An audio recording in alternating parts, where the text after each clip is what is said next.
Shawnee for y'all right the hecky now.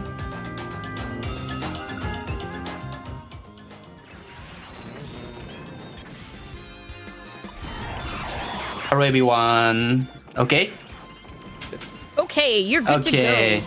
I'm bombomb, Japanese speedrunner, so Custom Robo V2 will be shown. It was only released in Japan as robot action RPG. I have 3 soft as backup data.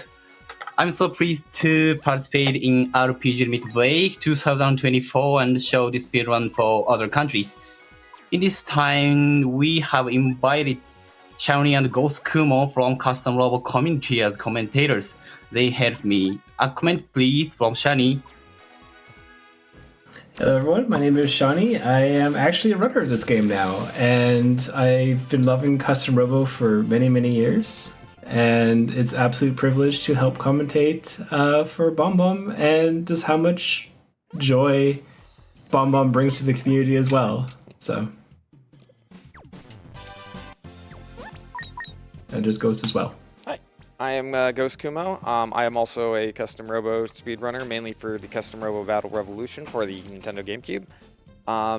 But I've also played through this game before, and we just, we've wanted to show off, this series more and more, and I'm really excited to see this one in the Limit Break proper this year. We had it in Questing for Glory last fall, and it was a lot of fun. So. Yep. Okay, what is the incentive name? Drac? Should be Drac. Yes, the D-R-A-C. winner of the incentive is Drac. D-R-A-C. D-R-A-C. Okay. We'll Is there explain is the name in okay? a second. Okay, I'm ready. Okay, are you ready? Hi. Ready. Okay. Country and timer start is when blue box is selected. Okay, count 3. 3, 2, 1, go. Good luck, bombomb. Yeah, good luck. I don't know if any of the mic picked up the applause. We do have a couple people still in here. Give you a round of applause there. Alrighty. So, welcome to Custom Robo V2. As the name would suggest, this is the second game in the Custom Robo series, a game that has seen 5 total installments. Sadly, only 2 in English. One that actually made it to Europe, which was Custom Robo Arena for DS, and has not seen an installment in quite some time. But it's a very nostalgic kind of game. I have been of the opinion for Custom Robo 1 and V2 that if these games had actually released in North America, like, these would have been a lot of kids' childhood favorite game, because there's just something about it that just has that late 90s kind of, card game, monster collecting kind of, in this game it's collecting robots and fighting robots, but it has that kind of late 90s charm of those collecting type things. Yeah, and very, very much metabots for, parts customization, if we want to associate something to something that was in the North American region that people could relate to. And right here, just to really touch on just the very first day, is we're given a custom robo from our mother, and we are going to be battling 4 people today. First will be against Taihei, then it'll be Genta, then 2 random people, and Bombomb will show how quick these battles can go, because Bombomb is amazing at this game. No kidding. So, custom robo games are kind of infamous for when you get into them, you go through a lengthy chain of battles, and just some of them will wipe you out. And a lot of the speedrun is just getting good at the combat. So, for anyone familiar with the GameCube game, that one has a numbered dice block. This one actually has a dice block that gives you a different starting position. You want it to start on the head, so that you can break out of the start position fastest. So he's just using several different types of attacks that we have available, and just absolutely perfecting the first fight here. Yeah. So that is the first of, how many fights are there in this game, Shawnee? 96? There is, I counted, there's about 87 or 88. Or 92 if I really miscounted. But either way, a lot more than the Custom Robo Battle Revolution for the GameCube, which has 63. Yes, and we've done Custom Robo Battle Revolution a few times on the channel, so there's a chance you might have caught it. So that game, we actually stopped getting new parts on day 5 of 12. Day 5. And so that's about half an hour into a 2-hour run. In this game, because of the way it kind of forces you to get new stuff, it actually opens up more opportunities to experiment with different parts. Thankfully, the scenes are also quicker, so you're going to be seeing actually a lot of variety of different things that we have access to. But this first day is effectively the tutorial section of this game's battles. You know, you get your Robo, you go around, everyone in this universe plays with Robos, and so these are like, you know, our friends, our two, you know, nincompoop little companions. They're endearing in and of themselves. But, yeah, so we're just kind of demoing the combat, and let's get in, I guess, into the main combat system of this game. So this is an arena brawler is kind of the genre we call it. It's like a fighting game, shooting game, and action RPG. Action RPG. It's a whole bunch of different things. So unfortunately, the enemy here got a better roll than he did, but he was able to bust out and get a charge off. So the different types of weapons you have access to in custom Robo games. You have your gun, which you press B on this game, and to fire. You get several different types of guns. You get bombs, which you can lob over obstacles. You have pods that kind of, you know, seek and target enemies.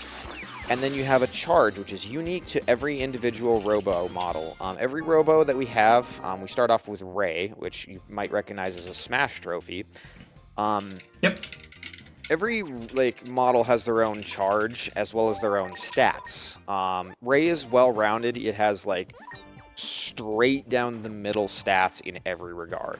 I don't believe offense has ever been a stat in any of these games, but it's usually mobility, defense, and then of course your charge does matter. Typically, defense is one of the most important stats because as you take damage in battle, you have these shields that come down when you've been repeatedly hit, and then that will down you. When you're in a down state, you take reduced damage, but you're inactive. After a certain amount of time of being down, this is actually a stat unique to each Robo. You get a rebirth, which means that you get back up. You have a few frames of invincibility, and you can retaliate depending on where your enemy is positioned. And also, I just want to touch on one quick thing. So we just saw the end of the 4th battle of day 1 already, and it's only been about 5 minutes. Very quick day 1 for bombomb. The one feature I really wish the GameCube one carried over is you can skip the winning screens in this game. Yes. We don't get to have that in the GameCube version. We have to watch it every single time. Just saying, that would have made my life a lot easier before trying to shoot for a certain time on that game, if I could have skipped those. So I'm very jealous of V2 having that feature. And we're actually on to day 2 now. There'll be 6 fights today. And some cameo characters from the first game as well, but we'll touch on that when we get to there. Yep. So, this was a direct sequel to just the original Nintendo 64 custom Robo. Sadly, neither of these games have ever really been translated. The first game had, I think a main scenario script, fan translation somewhere in the mix, which was, playable, although I think, it was never fully finished. This one sadly never got that, although there are, the translation and story of this game, the game moves you around to where you need to go, so it's not super hard to figure it out. And thankfully, there is actually a walkthrough on GameFAQs that summarizes the events of each day. That's how we picked up on a lot of the story details ourselves, and also kind of gives you tidbits and pieces and tells you where you need to go in any instance you would actually need it. So these games are perfectly playable if you can access them. They're actually on the Nintendo Switch Online for Japan. So if you have your system set to region locale Japan, you can actually play these games on the NSO Online. Which is what I did as well. And just to touch on the character we briefly saw, he has an amazing mustache. It's Professor Kusama. He's also known as RoboDoc. We'll be seeing him very shortly. We're just going to do some more practice battles at the park here with some people. There'll be 2 battles, and then kind of a little intermission, and then 2 more battles after that, and then we'll get, I think, 3 more battles in total. But it's like this, well, I just want to touch on this as well. If anyone has played the GameCube version, some of these levels might look very familiar. This is the park level from the GameCube one, just kind of scaled down for N64 kind of thing. But they carried over a lot of the level designs that you fight in to the GameCube one, and comically, like the one that I've always loved the most is the bathroom level in Battle Revolution is actually the end boss's arena in the first game. Yes. Just reskinned complete to be a bathroom for some reason. And also we picked up our first weapon as well, so we're having a small weapon change here, I believe. Or... no, not yet. Not yet. I did it here because I'm scared of not using the basic gun on my run. Yeah, so I have notes here for that. Yeah, so there's also I believe you got the bomb S, standard bomb S. Yeah. Yeah, So oops, standard- I which we forgot all to love. change. Yes. Son of a mess. Sorry. It's all good. I forgot. Yeah, so standard bomb S, it is a variation on the default bomb, but the S stands for stun. So if you hit an enemy, they're stunned in place for a certain amount of time. It's pretty self-explanatory why this would be really helpful, because you pin an enemy down and render them defenseless for like 1.5 seconds, and they become ultra vulnerable. It is... Also, they don't get downed themselves, so the damage scaling doesn't kick in, so it's Yes. really useful. Yes, it has been, in our opinion, despite how many ways we've been able to abuse combat in the GameCube version, we still pretty unanimously agree that stun is the most busted mechanic in Custom Robo GameCube. And I think retroactively stun, because of how good we found it to be in GameCube, we've retroactively applied it to previous games. So it's, as soon as we get it in this game, we put it on. So this is another stage, actually, that's also in the GameCube game, although that one, it's like a toy level rather than A Western one. a Western one. Yeah. Oh, Yeah, also, to quote you at RPG Limit Break 2018 when we had the race, this is a little level where a train goes choo-choo. Yes. To bring that all the way back full circle. Which always makes me laugh thinking about it. Yes. I mean, you're not wrong. There it is. So every Robo in this game, actually, I did say they all have a unique charge. They also have a unique air dash. So when you jump, you press A and then you press A again. Every Robo can do something different. Some of them have a long dash. Some of them kind of glide. Ray, I believe, has 2 mid-air dashes. Some of them have 7. These kinds of parameters are actually big into what, the customization aspect of this. And the one thing I think that was truly missing from Custom Robo, the original for the N64, that was addressed and fixed in this game, is that in New Journey, when you unlock parts, you can unlock different Robos. You could not change from Ray 01 in Custom Robo, the original, so you had to play with Ray. You could change your gun, you could change your pods, but you had the same frame. In this run, we're actually going to be using a couple of different Robos. So we are going to be seeing plenty of the customization part of this, which makes me happy. Oh, so I saw Bomb very sneakily do a kind of a semi-glitch on the world map, and I should explain that. You'll see Bomb go very, very fast occasionally on the world map.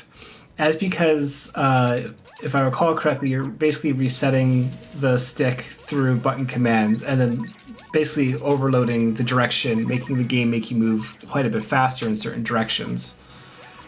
Yeah. So because of that, it's you will see the character. That's not normal movement. You can't do that on a virtual console, just for the record. It's only on actual hardware.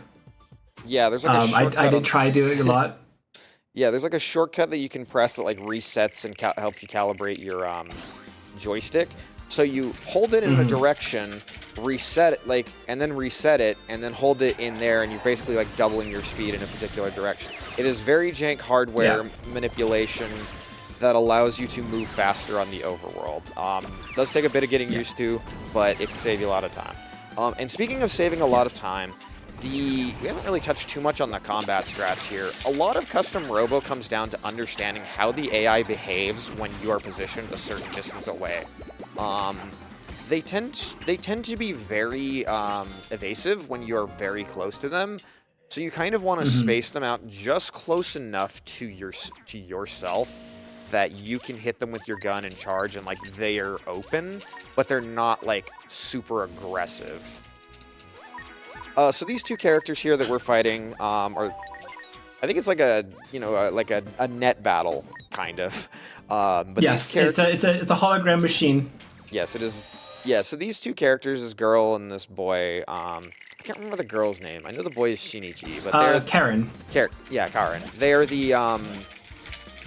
the like male companion and the like female buddy of Custom Robo 64. We'll be seeing a lot of Custom Robo 64 characters cameo in this game. I know it doesn't mean Especially too much the if you haven't seen these games, which I imagine most people haven't. But I do recommend them. They're not super long playthroughs. They're really charming. The cartridges are actually not that expensive, honestly. They're also very difficult, for the record. Don't go in thinking you're going to sweep things. The games get very difficult randomly. Yeah. So okay, this is Fukashi. He is the best character. This is Fukashi, translated as Marv in the GameCube version. I don't know why, but he's kind of a punk.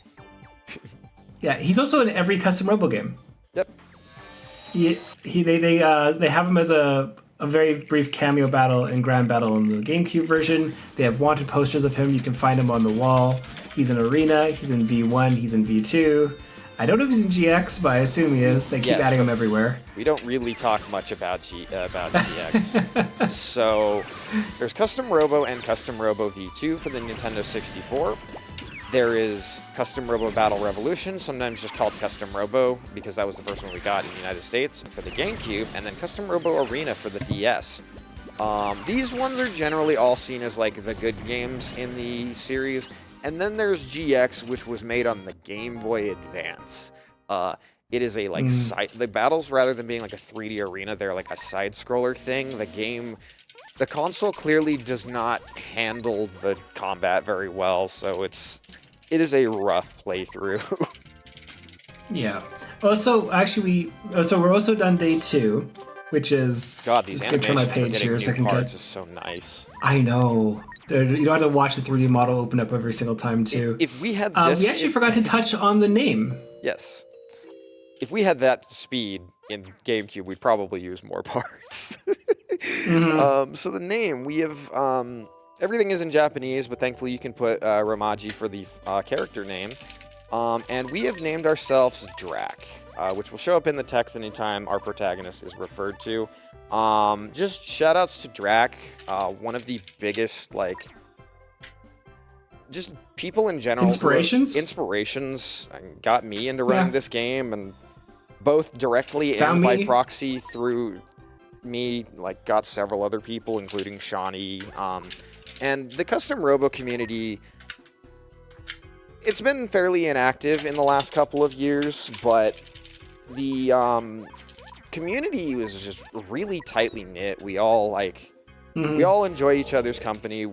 We had a habit pretty much. Anytime somebody new came into the community, everyone in the community would get in a Discord call. I think our peak was like 12 people in like the Discord 12 call or 13 for the first run of a new runner. Yeah, that was I can't remember who that was, but like they did not expect that much of it. Like I offered, like, I'll jump in a call with you, and then everyone else did. Yes, we love helping new runners out because we love Robo battles. Yeah. Yeah. Like the other thing is, we actually are here just to touch on a very brief story. We are going to basically go to an underground kind of parts shop and fight a few battles here, and we're going to get the attention of a character who will have clear red hair. And that will be Yaiba. Yes. So there'll be a couple battles here there. You also picked up the three-way gun. It is not as busted as it is in the GameCube version, but it is still a very effective long-range projectile weapon.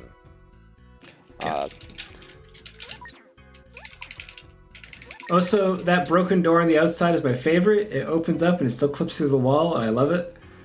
You can use the other door, which is actually perfectly functional, but it's not as fun. So please use the right door when you're playing this game. At least for me.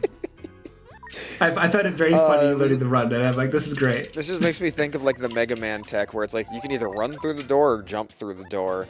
It doesn't save you time to jump. do. It doesn't save you time to do either, but everyone will tell you always jump because it is the Yeah. it is the objectively correct decision, even if it doesn't matter. Also, this level, this is one of my favorite designs. Yes. Yeah. So you'll see here, hopefully Bomb finishes quickly, obviously, but at the same time, if not, we get to see this level's gimmick, is you are on an airship, and as it goes around, the obstacles will move around and slide around and create a different environment. The levels in these games are absolutely wonderful, and if you think of like Smash levels for like, what people wouldn't want to fight on, I would think this would be one of them if people were doing things very competitively. Yeah, I honestly, like, looking at some of these stages, the only game that really comes to mind that I kind of think about is similar is, oddly enough, like Power Stone, which is a very different type of like multiplayer game, but it's got like those kinds of 3D arenas with these neat little effects. Any which way. Also, there is no green text tutorial in this game. It is pink text. Every time you see pink text, the game is explaining things to you. Yes, so New Journey is this game's story mode. You unlock a lot of parts. It's kind of the way you get things. Then after that is the Grand Battle, which is like the real challenge, and you get most of the rest of the parts. And then once you have all the parts, you can play this game's multiplayer, which is pretty fun. But it's like, the New Journey is effectively a tutorial for how to play the game. It is a very clever way to get new people into the games while giving them like something to incentivize them to learn. The game usually will give you some different types of strats. The actual best strats that we use for combat in the speedrun are not really things I think the game teaches you that much, because they kind of make use of like exploiting frame data. Usually when you're at a range, you'll shoot your gun, but if you're close enough, you'll want to do a charge. If you hit your opponent with a charge, it does a lot of damage, usually over 100, immediately downs them and knocks them in the air. And then what you want to do is, before they are rebirthed, you use the standard bomb S, and then right as the bomb is about to hit them, you charge, so you can chain together those for really good amounts of burst damage while an enemy is down.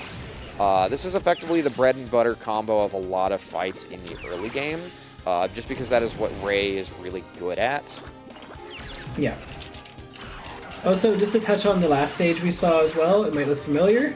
Despite the goofy cartoony music, that is the stage you fight the twins in on the evil twins, the dark stages. It is genuinely funny as somebody who grew up as just an absolute Robo fan for the GameCube version. Also, speaking of total changes, we're gonna verse a monkey. Yes. Fukashi here is he's trying to train animals how to robo battle, and apparently he's able to do so successfully. Yeah, so we're gonna be versing Caesar the monkey, who has a giant ape robo. And on my my completed run I did of this game, I got beat up badly here because I hate this arena. Yes, this arena has conveyor belts. And lava pits. And lava pits. Yep. So lava is a environmental hazard that when you get hit, you're immediately downed, launched into the air, although the rebirth cycle is very quick. But you're launched into the air and you take like a charge worth of damage. It's a lot. And the absolute best case scenario in a lot of fights is like, if you have an enemy at 200 HP, you knock them down to 100, they immediately hit the lava and then die. Those combos can be really nice. They are rare and they save time. It is kind of annoying dealing with them in certain stages. My favorite thing I have ever done in a lava stage that has only ever happened once was I fired bullets from air, because being above your opponent is very good in custom Robo. Knocked them into the lava, they were downed, they fell, got launched upwards into the like back rows of my three-way bullets, launched into, like, knocked into the lava again and just, like, took 400 damage in an instant. I kept calling that basketball dribbling Yes. every time that happened, because it's just you sit there, you just bounce him in the lava constantly for the like 4 or 5 times in a row. It's wonderful. Yeah, so this... And unfortunately, my PB in the GameCube version has that, so I have to replicate that if I ever want a PB. Yeah. So this character is named Yaiba. He has a kind of sad backstory and kind of wants to challenge us to a fight, but, like, he really can't. Yeah, actually, he can't control diving very well, which is what the Robo commanders call what they're doing when they're battling. Everyone who controls a Robo is also, called the GameCube version. Yeah, the GameCube version also gave us the lore that these arenas are 4 meters squared. Yes. I don't know why that's important, but I do want to point that out, that apparently they're 11 inches tall on average, and this is a 4 meter square arena. So that does actually kind of tie into some things. So these are, like, you know, simulated arenas. I don't know if they're called this in the original. I know in the GameCube version they are called Holosseums. But they're just, you know, arenas where you battle against other Robos. And, yeah, there's, you know, Robos are supposed to be small little toys, basically. Although they do have a surprising amount of power. And, yeah, their size does matter, and we'll get into that later once the story kind of starts to kick in. This game does have a story. It's not necessarily, like, you know, award-winning writing or anything, but it is enough to, like, move things along and, like, escalate the game. Yeah. Also, the cameo fighters we're fighting, that was Robo Kishi. This is Robokichi and Catalia. Catalia, thank you. Yeah. And then we'll have one more after this of Jake, and this will be kind of like the last, or for now, the last kind of cameo fights from the original game. But you are getting the bodies of the custom Robos. I think they really I think these are mostly just here to give you more Robo battles, and you know, I will not complain about more Robo battles. This game, despite us saying, you know, there's like 90 battles, is still a fairly short casual playthrough. And kind of one of the things about the speedrun that makes, you know, these games appealing to learn is most of what running these games comes down to is just playing them and, like, getting better at, like, reading the AI and just better at the mechanics and the systems. Bombomb is really good at just dealing with enemies. Like, just understands how the AI behaves, how to, you know, get these fights done really quickly. And so he's gotten, I think, probably 70% of his fights thus far have been perfects, which is really difficult to do if you've ever dealt with the inconsistency and fickle AI of these games. Also, bee weapon. Just gotta point that out. Yes. We love bees. We love bees. Yeah, the second thing is, when it comes to the battles, nothing is guaranteed. It's the same as the GameCube version, the same as the N64 version. The second that this screen happens, that little wiggling, the blue Robo launcher in the center, that you can't guarantee anything anymore. The Robo, at that point, the RNG starts flowing. It's all optimization, knowledge, and reaction, and Bomb is doing an absolutely magnificent job in managing all those. But you can't just kind of win just by mashing buttons. You're not going to go far with that. You have to really think out what you're doing and act very quickly. Yeah, every one of these fights, he's spacing himself in just the right way that it doesn't invoke aggressive AI or evasive AI. Like, they will start firing back, but he's able to get the charge off quickly enough that he can just kind of loop them in such a way that they just get, you know, comboed and they don't react in time. They technically could, but, you know, it's a lot of AI manipulation in these games. Yeah, so that is the end of day 3-ish. We actually are going to be woken up in the middle of the night to go break into Yaiba's house. I can't exactly remember the story reason why, but I know we're going to be breaking into the garage.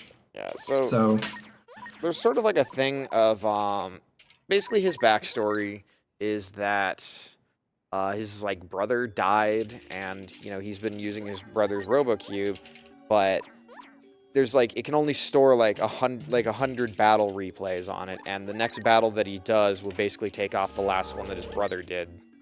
So it's just kind of like an emotional thing, because this game does sometimes get kind of serious. Yeah, Games GameCube one had that as well. It's all of a sudden you went to the restaurant, there's a dead body. It's like, what the heck? Like, oh, right, story. God. Nothing like that in this game, but... Yeah, nothing quite that dark in this game. I love Custom Robo GameCube for just, like, the way it handles its story is hilarious. It's just, like, it suddenly remembers its plot is serious at the most just random times. I wish the mashing wasn't so bad for that. Yeah. Actually, the mashing in this game isn't that bad. It's not as strenuous as the GameCube version. There's the pink text. You hold also down and mash A. You can select the bottom thing during that as well. It's actually very nice. And we're also going to have switching out to... this would be the... I believe the three-way gun? Yeah, from to particle gun. Yes. Feather legs and... Wave pods. Wave pod, yeah. Wave pod, yes. I will make a public apology to pods after playing this game as a speedrun. I love wave pods in this game. They're great.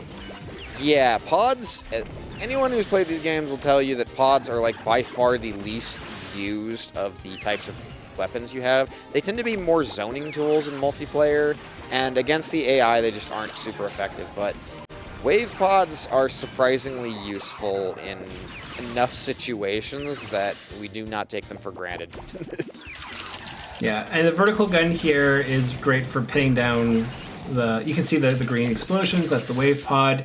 You can see the new gun kind of shooting an arch over. That could be used to pin down the robos, and it's still going for the charges. Wonderfully done. I would be still doing this battle for like 30 more seconds. I got lost behind a wall. It's really hard to track down the javelin. Javelin is a strike vanisher who likes to disappear in the air and reappear, and does that 3 separate times. It is, there's definitely like a nostalgia, at least for me, with seeing the vertical gun, because that was in the like low optimization tasks that we were shown back before we really started optimizing GameCube Custom Robo. And yeah, so they were using vertical gun, which we found out later that the three-way, due to the way your robot is shaped, is actually like capable of just doing absurd short-range burst damage, and thus is the optimal gun. It's not, because the physics of this game are not quite that conducive to just extreme burst damage, so three-way isn't nearly as powerful in this one. So we're going to be seeing other types of guns. Yes, we'll be getting eventually a Hornet gun, or the bee gun, whatever you want to call it. It's a Hornet gun, technically. Actually, it's 4Bs now. Yes, 3Bs doesn't exist. Yeah, bees.com is a website that just links to a GIF of Oprah Winfrey unleashing a swarm of bees. It is one of the oldest internet memes, and there's a website that still runs this like same GIF to this day, and we are so glad it exists, because as you can tell with the as you can tell with these games, as much as we can talk about the nuances of every battle, a lot of battles are about going through motions, and so we kind of have to come up with ways that we amuse ourselves with the different things of like the 90 different battles that we grind our way through. So whenever we find we come up with our own personal pet favorite parts that we run into, pet favorite enemies. And so the fact that there is a gun that shoots bees is just inherently amusing. I mean, they're hornets, so they're technically wasps, but same family of eusocial insects. And also, just touch on the storyline here, is we're entering a tournament. Our first match will be versus Genta, and then we'll go around the room, and eventually we will fight Taihei, an academy student from the Takuma Academy. Yeah, and then we'll fight, I think, a second person as well from there, and then we'll quote-unquote fight the last fight, but we'll get to that in a second. So the Takuma Academy, I think, is that's the high class, we train robo battles in this school kind of school. Yeah, and it's equivalent of having children's card game school in a Yu-Gi-Oh universe, right? You send the kids there. I think it's a bit weird. I think Bombomb just did the movement speed glitch there to get from one section to the other. It's kind of subtle, and movement isn't nearly as big as good combat optimization, but it is a thing that you can optimize, so any time save that you can get in these runs is nice. That's a Gatling gun. And Yep. Actually, I had that written down here for a Gatling gun. There's a couple annoying weapons here or there. Gatling gun, flame gun, hornet gun, shotgun. I believe Well, there's a lot of illegal weapons as well. So this particular Robo model is like kind of bulky, doesn't take as much damage, and has a bunch of jumps, but has like a very long downtime. So you get off so much damage anytime you're able to down it, which is nice because charge will down anything. Like no matter how much armor it has, it will down instantly if you charge into it. How do y'all feel about a donation right now? That's more than fine. Sure. All right, well, an anonymous donor sent in $20, and they said, Misha is best girl. Now, they applied that to an incentive, the Choose the Route incentive in the next run that's coming up, the Artanelico Melody of Elimia. Orica was in the lead at $25, but Misha has taken the lead at $30. So I believe... You have strong feelings about Orica being best girl. You better get those donations in. So I believe the way it went with the interview from yesterday was PX said that he wants Orica, DeWolf said he wants Misha, and they would both laugh if Shirelia won. Which explains why, for the choose ending incentive, Shirelia is currently in the lead. Yes. $5 for the choose ending incentive. Yes. Not choose the route. Choose the route. We've chosen the Misha incentive so far. Yeah, but for choose the ending incentive, Shirelli is in the lead at $5, and there are no donations for Ortica or Misha. So. Yes. So that is. So that is our whoever next thinks run. Misha is best girl, you might want to get in there for the choose and the ending as well. Yep. So that'll be that run starts about 2 hours, or I guess however long it takes Bomb to crush this game. But yeah. So this robot has a very funky walking animation. It's kind of great. There's a surprising amount of personality in these games with how the different types of robots are set up. Like I like to believe it's mocapped. That was a little too early for that. But I know. Yes. It's like I said at the start. I think if Custom Robo N64, like a Custom Robo or Custom Robo V2 had actually released in the United States, there would be like, because the N64 was so devoid of just killer apps in general, but like especially RPG-esque games and like, you know, fighting games. Like there's really still nothing quite like Custom Robo, and I think it would have been a lot of kids' favorite, like one of their favorite N64 games growing up. You know, something they'd play with friends, something that they had a lot of nostalgia for. It's like when I played it, it's like I felt like I did play the GameCube one, but I also feel like a certain nostalgia for a game I never got to play. Oh, so we are getting the trophy. Nanase, the person with red hair, or with the bandana, just left. Didn't want to fight us, so we still got it. Sore loser. Yeah, the other thing I want to point out as well is people need to remember, this is a 64 game. You look how buttery smooth this game runs? Yes. That is impressive considering several games in this Very console pretty run. little game. It's really nice. The way it moves is so smooth, which is nice because like a lot of N64 games run at like 20 frames per second, 30 if you're like lucky. Yeah, no, this game is extremely well optimized for the 64, and it's honestly having, like Bomb said in the start, this is it's considered a masterpiece. I 100% agree, and I would have loved to have this growing up because, yeah, it's like the GameCube one was again responsive and good, but that's on the GameCube. You didn't have this experience in the 64 for other games. Like this game runs so well comparatively. Mm-hmm. As for this one, we are actually trying to sneak into Takuma Academy right now. So they got turned away at the gates, so they walked through, I guess, the hedges or something. It's still an N64 game. There's not really technology for bushes right now. I'll get back to that later. And I don't believe this game required an expansion pack, if I remember correctly. It did come out in 2000, though, so it might have. Yeah. This girl is not named yet. Just so. Nope. Shawnee's found this battle so forgettable. He forgot to put her name in his notes. Nope. No. I know. I did have her name. I went back and filled it in because I actually couldn't remember it exactly, and I was going through a guide while I was like figuring things out. I didn't write down what weapon she had because I beat her so badly. I'm like, oh, I didn't even see her shoot her gun, so I have no notes on this fight. Yeah, so this is Sorry, Yurie. oops. This is Yurie. She's trying to sneak into the academy. Because we in the custom Robo community cannot not have our naming controversies. Shawnee insists on calling her Yuri. Yeah. As of right now, it's still Marcia over Marcia in the GameCube version. So Yes, we cannot agree on the Spanish or Italian pronunciation of that name. And that has just been our running joke for the last, God, how long have I known you? 8 years now? my sub 2 command in my chat 2097 days. Yes, at least since I got that. So probably add a year or 2 years onto that. That's how long you know me for. Yes, So about 7 years.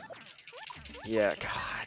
But so to touch on that, actually, kind of just since we love sharing our anecdotes. So for the longest time, Shawnee, got a really good time in the GameCube custom Robo, and the community kind of like, we're like, okay, we hit this humongous milestone of this game. What else is there left to do? And then it went dormant for a while, and then Bomb joined us a few years ago after it had been fairly dormant, and really was like the first one to challenge for a sub 2 hour time in the GameCube version of this game. And we've all been rooting for that to happen. And then which Bombomb did get. Yeah, I love Robo battles. Yeah. Yes, we love Robo. I know Robo battle. So I love Yeah, Robo and- battles as just a throwaway line from the GameCube game, but we've kind of made it our community, somewhere between a community in joke and like a community mantra. If you were to advertise the custom Robo Speedrun Discord with a banner, which by the way you can find on our speedrun.com page, we talk about all the games, mainly the GameCube one, but we also we're also cool with anyone running any of them. But yeah, it would be custom Robo speedrunning community. We love Robo battles. Yeah. I'm also in the process of typing up a Google Doc with images to anyone who wants to learn this game. And it basically has fighting commands for how to do the menus, so you don't have to worry about it's start down A, hold right, one left down A. That's how you get to the or two downs and A would be getting to the javelin. So we will have stuff for this game as well. Yeah. Typed up. Bombomb has a guide as well, which is very useful. I also have a small little PNG I made of all the characters' names for a cheat because I can't remember them for the life of me. Also, now we're gonna we fought Jiru, and we're actually gonna be fighting the final boss of the first game here. Yeah. Thankfully, not in his normal arena. Yeah, so this is Mamoru, the final boss of Custom Robo, which was by far the hardest fight in that game. He had a gun that likes to just down you and do absurd close-range damage, and he will hit you frame one of you being a bit, vulnerable. That fight, I think, cheats. I am willing to say that it is the hardest fight in this, series that I have played. It gives a genuine competition for Custom Robo GameCube's final boss. For me. Yes, despite 3v1 on the Custom Robo GameCube version and being unfair, the 1v1 in Custom Robo, the first game, it's very painful. Because your health bar goes down very quickly no matter what. And you can't change away from You're also in a Mark 1. tiny arena against a boss that's just his gun is short range, but packs a wallop in a short range. Yeah, and we'll be versing one last fight here against the Robodoc himself. The next Hawkman is the strongest in the first part of this game. Yes. Yeah, we I don't know how often you use Hawkman. I stuck with Javelin just because I'm a coward. And that's what I used to use growing up as well, so it just felt very natural for me to go back to it. But Hawkman is actually extremely useful on the second last fight of the game, but we'll get that there eventually. But yeah, it's oh, the sun's coming up. Nice. Don't remind me. We have time for a donation right now. Oh yeah, of course. Awesome. Well, our anonymous donor sent in $10 and says, like I said, Misha, best girl. And that one went towards the Artanelico melody of Alamia Choose ending, where Shirelia was in the lead at $5. Now Misha's in the lead at $10. So Misha's in the lead for both of those incentives. For both the Choose the Route Look, I want and PX, the Choose the ending. Look, I want PX and Dolwolf when they get in here to be like, what the heck happened? That's the best. That's the best kind of thing to wake up to, or I guess really in my is. case to go to bed to, because It really is. Well, somebody is gonna have to show up who thinks Orica or Shirelia is best girl in order for that to happen. Do we have any Orica or Shirelia fans in the chat? Misha, you said it's a Battle Revolution character? no, we're no Isn't No, we're talking different Marsh- game. Different game.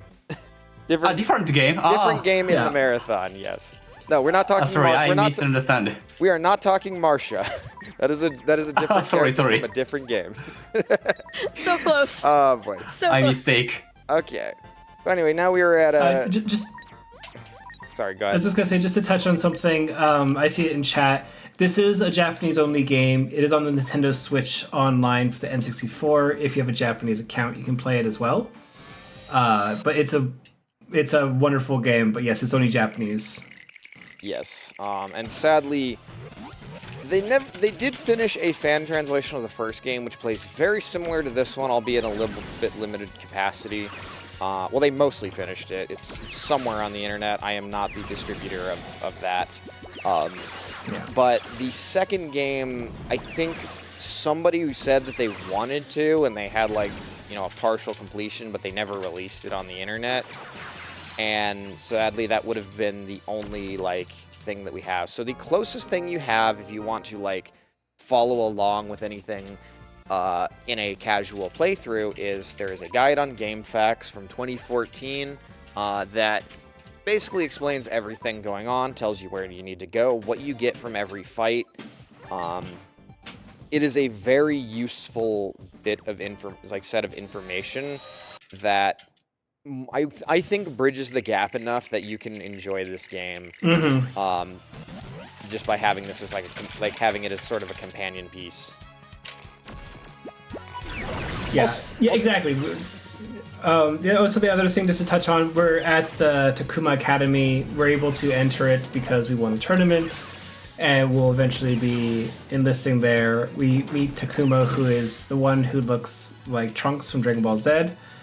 Nanatse, again, is already there, and there's Taragi, who is the most fit person in the world, just doing constant squats. I love him so much.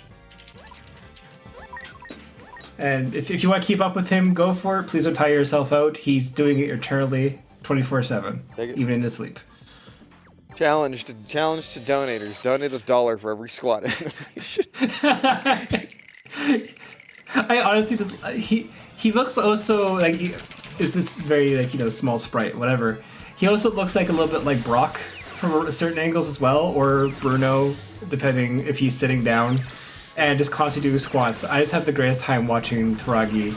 And we will actually be getting, if I remember correctly, a parts generator thing here after the third fight. Because I think this is where we get the Hornet gun. I'm gonna ask that guy if it's ever arms day. It's only leg day. Every day is leg day. He could have wrist weights on.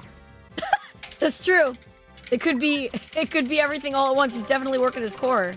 So Yeah. So there's the Hornet gun, very briefly shown. The Hornet gun has very fun effects when you use it close range because it shoots out 5 Hornets or 5 bees, however you want to phrase it. If you shoot them all into one thing at one time, it acts like a shotgun. It's great. I love it. So we're gonna see bombomb here basically up the firepower immensely because of this, and it's so fun. with bees. Yes, with bees. Not the bees! We have pretty much quoted All the every. bees. We've quoted like every bee-related meme over the years with this with this gun. Sadly, Yeah, it's so not you can in see the. here. It's not in the route on. I think any of the other custom Robos. I don't know. I don't think it's in even in 60 like original custom Robo 1, but it is here. It's just. I think it's used in Grand Battle in the GameCube version, just because it's the single part usage tournaments. Because it's just a good strong option, but unfortunately, yeah, it doesn't get too much love because it's very late unlock in those games. And the parts generator is just up there, and unlike the GameCube one, you don't have to watch every 3D character model open up, close for everything, so it's very quick to get items. And the time pays off very quickly if you just get the Hornet Gun. So this is the last fight of the day, and we're going to be getting into the Academy, and we're going to be going to our new home for the next, I believe, 3 days in the game, which is this shack, which doesn't have a door. Get in, maggots. So That's 2. That's 3. All right, chat. Donate $3 for the squats. Anyways, so something actually to kind of touch on. The kind of jovial, upbeat music of this game is. I mean, I think the soundtrack is fine. But the kind of thing that's funny to me is the main composer of this game. Is like a duo is like a publishing company by the name of Soundsweep, run by composer Shinji Hosoe and collaborator Ayako Saso. Shinji Hosoe probably is most famous in the West for games like Ridge Racer and Zero Escape, if you're familiar with those. Very, very different type of soundtrack. One of my favorites, but complete opposite tone, and he is very good at what he does. I was surprised to learn that this is actually not the first game that he has done that has been in this marathon, because we've had Mega Man Network Transmission, which is he worked on, and later in the week we'll have Xenosaga Episode 2, which he also worked on, because for that game, instead of, Yasunori Mitsuda like 1 and 3, they had Shinji Hosoe and Yuki Kajira. So Very here, good okay, composer. just to touch on the story again, we had Tsurugi telling us to give up at the end of the last day before he went to bed. This one, this arena might look very familiar again, but more importantly, this is now a bee fight. Both opponents Robos have bees. So there'll be bees everywhere if It's like things get out of hand. a colony war here. Yeah. Oh, you almost really rebirthed. Very nice little time save there. Yes, so very, very fast. Yep. So this, I'm pretty sure this this gauntlet of stages here, briefly reminiscent of Mount Battle from Pokemon Coliseum, is in fact not OSHA compliant, and so No, there's no railings at all. yes, this is, and that water is moving fast.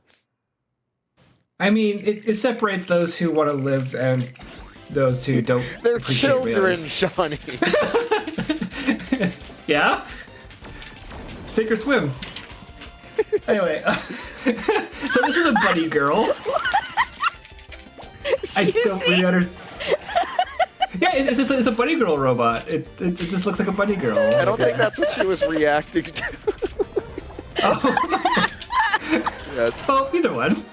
It is too early. It is too early in the day for. It is too early in the day for saying sink or swim to a bunch of children next to a waterfall.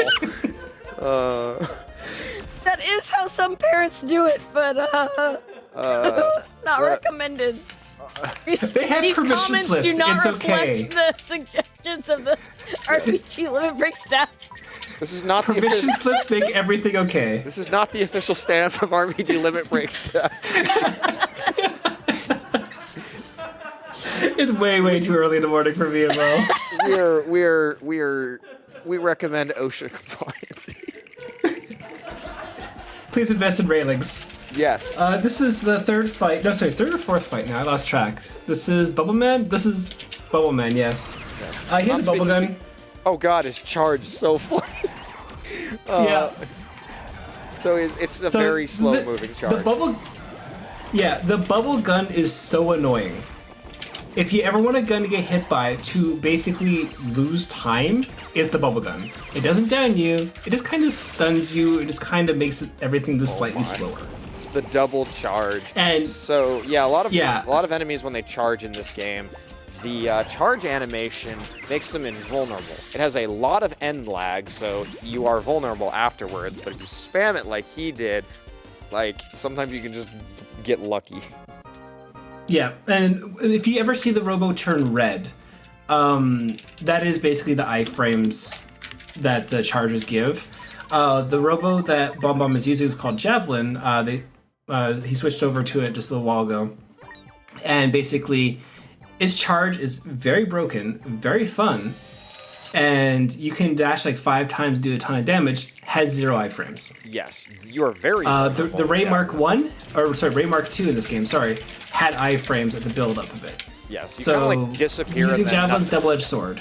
Yeah, Ray, you just kind of blink and nothing personnel kid somebody. This one you had like just dash right into them. You're vulnerable during your charge, but you can. It has such little end lag, you can just spam it repeatedly. Oh, so that was a brutal death to that Robo. Every weapon hit it at the end. I appreciate that. Also, the other thing here as well is once we're finishing up this is the last fight of, I guess, the weird lack of railing waterfall. It is place. our last fight, but I believe we are forced into 100 more off screen. Yes. Takuma asks basically after, is it easy or hard? No matter what you answer, it's not good enough, and you're gonna have to do 100 more. And to touch on the lore part of what they are doing when they're diving into these robos, is they're controlling these robos with their mind.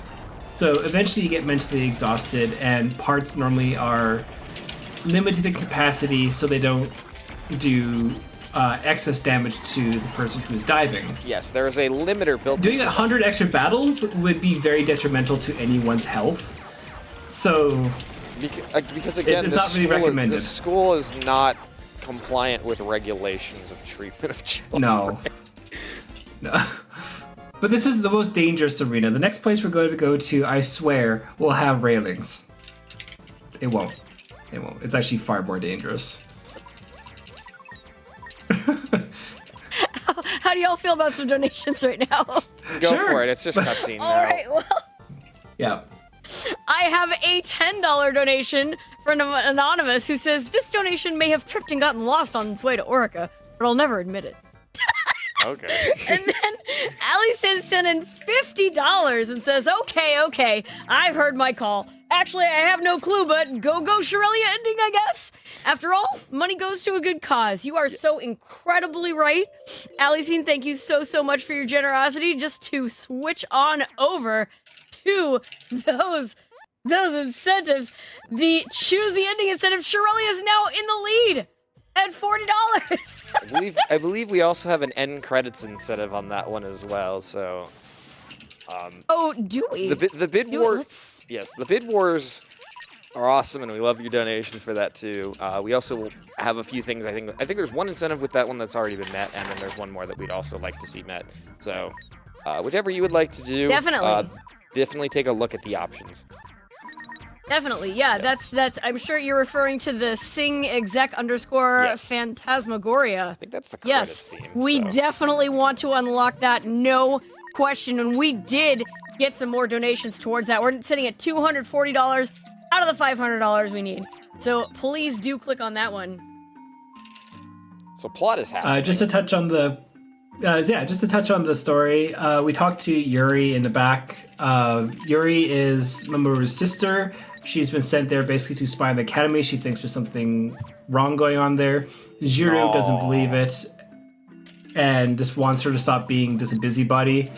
And we see here now Takuma and Ananse were just diving and having a battle between each other, and it's going to move on to the next day, basically. Everyone's going to go back to sleep, and we're going to go practice and train in another completely safe OSHA-regulated area. which I'm sure would be great. But last time we went left. This time we'll go, I believe, down right to the next one. So we'll see that if you pay attention, just how fast Bomb can move in the overworld with the hardware differences versus the Switch version. So unfortunately, you can't do it on the Switch version, despite using the N64 Switch Pro control. It doesn't allow the same thing. But you'll see here that zoom. Yeah, he's going Very like fast. double speed. Yeah, easily, or even triple. Like, it's very fast. So here we are at a canyon with rope bridges. Yeah, this is a dangerous place Yes. for Yeah. training.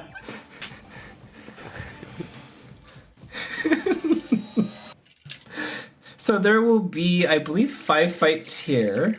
There'll be one afterwards, and once we verse the person who's been doing squats, Taragi, we will be able to get basically the best gun in the game for the speedrun. We'll be getting our own shotgun. Problem is, we have to beat Taragi, who has the shotgun, which can be very, very, very dangerous.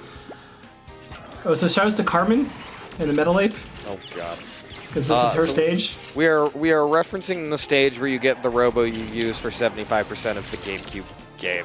This is the same version of Yeah. that stage. They reused, upscaled, recycled a lot of stages throughout this series. There's plenty of ones that this game also takes from Custom Robo for the from Custom Robo. There's 2 games that are called Custom Robo. The original Custom Robo for the N64. Yeah. It's easier, I think, to call it V1 in our case, just because Yes. we're not familiar with it being. But For- Battle Revolution V1, V2. Yes, for the sake of I guess consistency, I will call it that.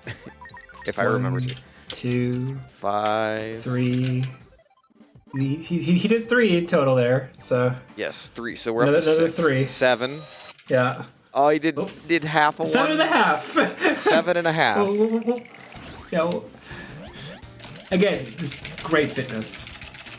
Yes, just always practicing these squats. You gotta work those And glutes. there's- I honestly, like, no joke, I honestly do love the Bunny Girl Robo. It handles really well. Yeah. But unfortunately, this is not something that is better than Javelin, especially because the speed of the Javelin, the Strike Vanisher lets you disappear in the air. The Hornet Gun just lets you pin things down. The charge is absolutely amazing. And eventually, once you get the shotgun, it's just a whole different ball game as well.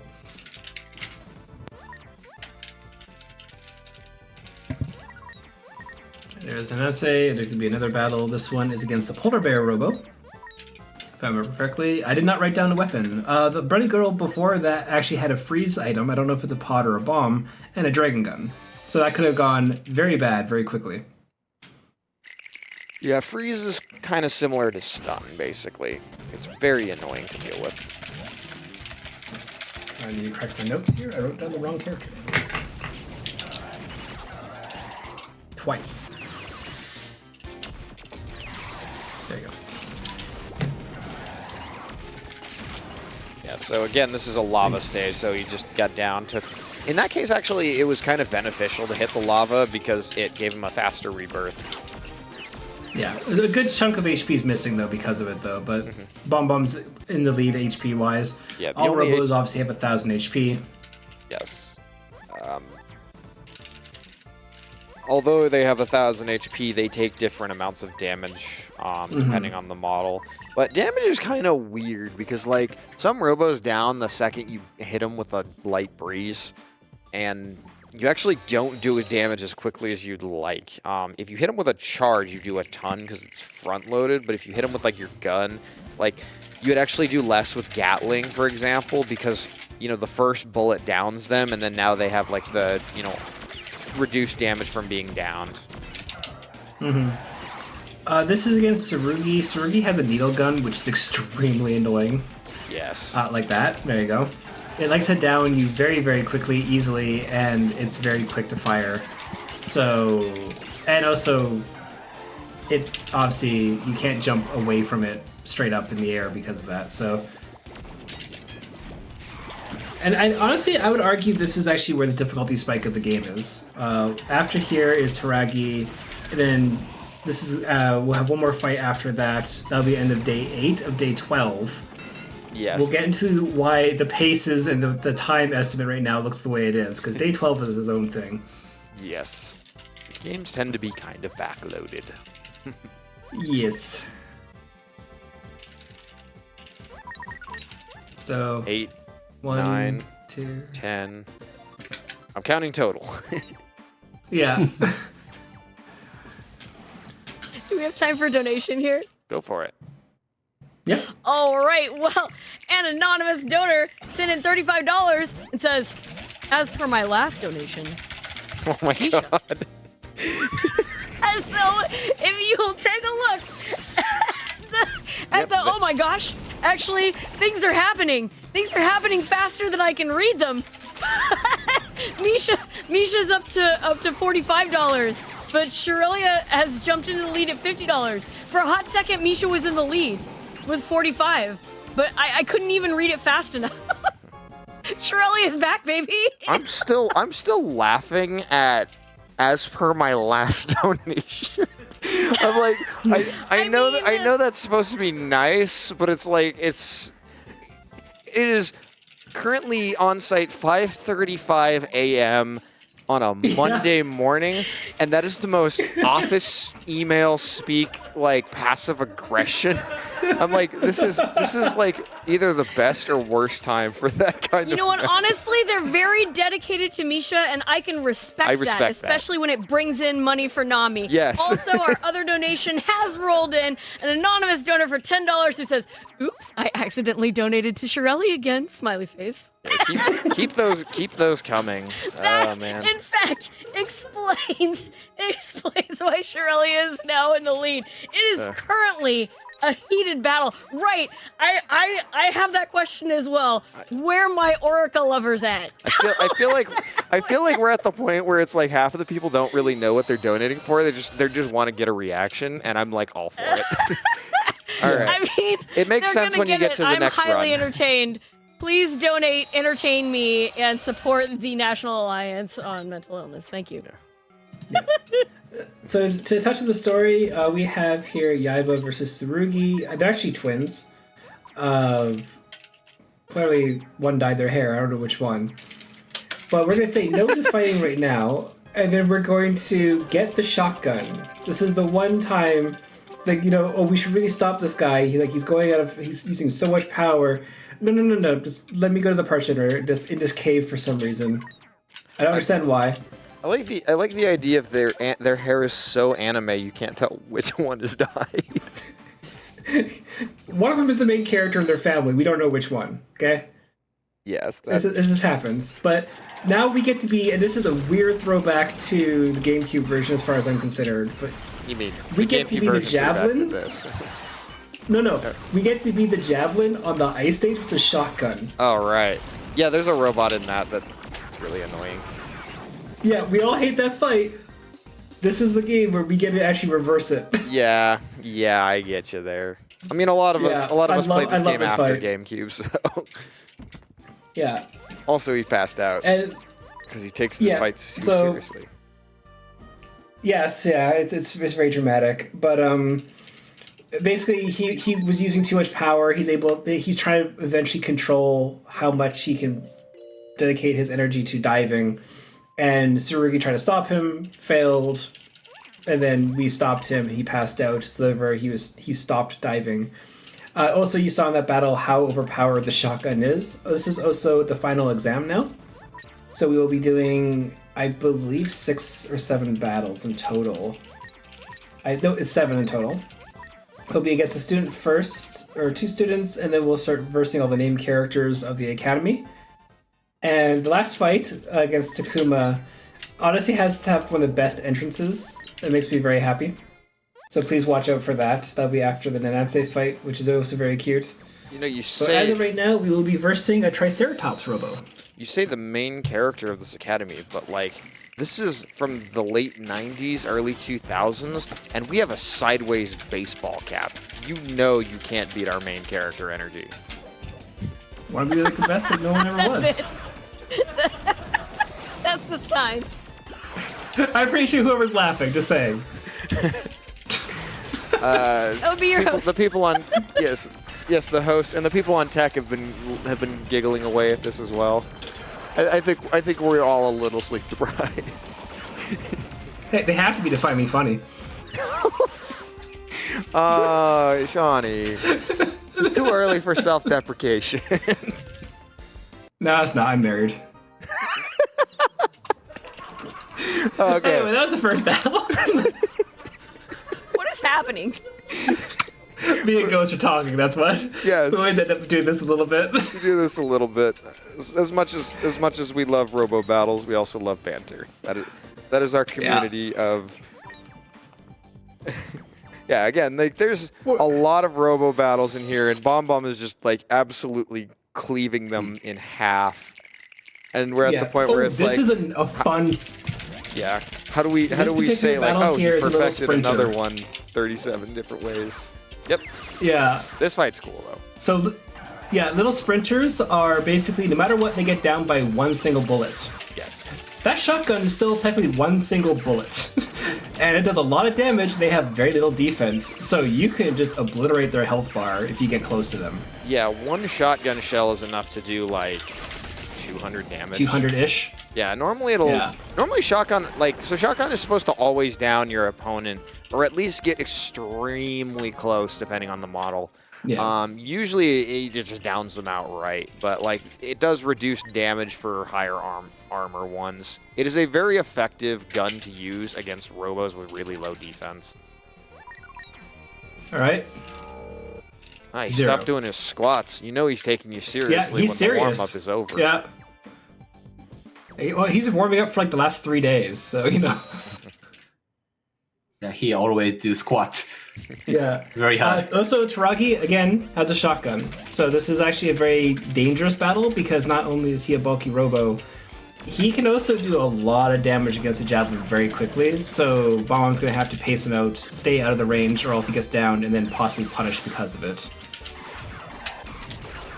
Yeah, so here he's using his air dodge because he's expecting, retaliatory fire, and was able to time the air dodges really well to not take much damage. That was like extremely good. That was really good, and that could have gone a lot worse. So yeah, and also using the 11. same repetitious air dashes back and forth to make sure you're still behind the barriers and stuff is really nice and clean. Next is Jiru. I don't like this fight at all. Not because, any weapon in particular. He has a metal bear for a Robo, and if anyone who's played the custom Robo on the GameCube one, or obviously speedruns the Grand Battle category, so three Metal Bear is people, one of the most broken Robos. Yes, well, one of them. Metal Bear is extremely good. Very bulky. The charge is great. Very bulky, but actually has like a really good charge. Yeah, and this game is extremely infuriating because if he wakes up and he's on the ground, he will just do like a 0-frame charge and do like 120 to 150 damage against you. So it gets infuriating to try to deal with him, and his gun is that is extremely clean. I couldn't even bother finishing explaining the battle. Good job. When it comes to the gun, it also keeps you on the ground as well. It's very much an anti-air delay shot kind of thing. And we're going to be seeing Yuri here coming out from the trees, actually, not the bushes. Again, I don't have notes on what weapon she uses. In the anime main character battle, spiky hair headband loses to sideways baseball cap. We have confirmed it. Yeah, I think that's a rock paper scissors thing. Yeah. So someone figure out what the third one is in chat. Let us know later. So kind of unfortunately, we haven't really touched too much on the dice block mechanics. It is ultimately fairly subject to luck. On the GameCube version, you could manipulate your dice block really well, which was nice. In this one, you unfortunately, the most agency you have on launch is determining whether you want to land near your opponent. Now, human players can mash, because once once the dice starts unloading, you can mash and, awaken faster. You can awaken actually faster than the AI can, so it is, important to be, pushing buttons there. And if you will usually win a tie, or if you're at like a slightly disadvantage, like you're on their side, they're on their back, you can win out the disadvantage from just, mashing faster, but the only real agency you have is, like, placing your dice block next to theirs. It's kind of a shame because it's There's like, a little fox. cute little sprite. I miss sprites. There weren't a lot of sprite games on N64. Yeah, but also you never see it again. That's the only time you see it. She jumped out with the fox, and you never see it again. So I hope everyone enjoyed that fox. So NNSA has a Stardust gun. Sorry, go ahead. Oh my gosh, things are happening with the donations. I hope it's a good moment. Yeah, sure. We'll watch Bomb just decimate this fight. So yeah, feel free to get one in. All right, well, RBD234 sent in $5, says, greetings from Denmark. It's been a few years, but I'm glad to be back watching again. We're glad to have you, friend. And Delphi sent in $10 and says, we love Robo battles. Oh, we Good miss luck, you, Bomb Bomb. Delphi. You can do the Love you, thing. Delphi. Ghost and Yes. Shawnee too, I guess. Yes. Love you, Delphi. We miss you. We wish you were here. Yeah. We Where's shall have a the game night soon. love? Yes, absolutely. Delphi is a longtime friend of ours. Also at one point a Robo battler. Yeah. Actually, Delphi did it for a 12-hour challenge. Mm-hmm. So I got one more donation here if y'all have a moment. Go for sure. it. Just everyone enjoy the intro of the character here. That's what I was pointing out before. But feel free to go. All right, Speaking of well, safety PX compliance. Micaiah. Oh, sorry, go ahead. Speaking of safety compliance, just walked out of a wet waterfall and jumped across a chasm. Yep. Like the characters in this Very game, nice. As you do. these characters in this game have no fear. Anyways, please continue. Like you do. All right, so I hope I'm saying your name right. PX Micaiah sent in $199. It says, the dang. gauntlet has been thrown. Good luck with the run, Bomb Bomb, and keep providing laughs, GK and Shawnee. Now, I wanna direct everybody's attention to the bid wars, where Orica is currently in the lead for both choose ending and the route. Orica has shot into the lead, $99. Yeah, PX really for the wanting choose to ending. drive that up. Shirelia in second place with 50, and Misha now in third place at 45. And for choose the route, Orica's in the lead at $125. So now Misha lovers gotta turn it out. Mm-hmm. Turn it out for Nami. If We're getting closer to If that you wanna see 10,000 me, too. take So, that every Right? every bit getting us there. Also, you are so incredibly correct. on the battle that just happened with Takuma, Takuma actually has a drill gun, Ooh, right. which is extremely terrifying, and Bomb handled that extremely well. So congratulations, Bomb. I almost died on that fight. In my run. I did not like fighting him with the javelin. I'm used to the Metal Ape's bulk versus a drill gun, not a javelin. Yeah, so the drill gun is kind of similar to a Gatling gun, except it's like it has higher homing but less overall damage. It is a very all or nothing weapon. If it hits you from like the first hit, it will probably down you unless you are a bulky Robo. In which case, if you are a bulky Robo, the end lag after drill gun is quite high, so you can usually punish. But yeah, it is an annoying gun to deal with, very time consuming, and if you don't have a ton of armor, you will just like get down the second you get hit with it. So it is a very long shotgun, basically. Yeah, we also graduated from the Takuma Academy. We're back home. The comment that Futaba, the sister, said is she hopes one day she'll be as strong as us.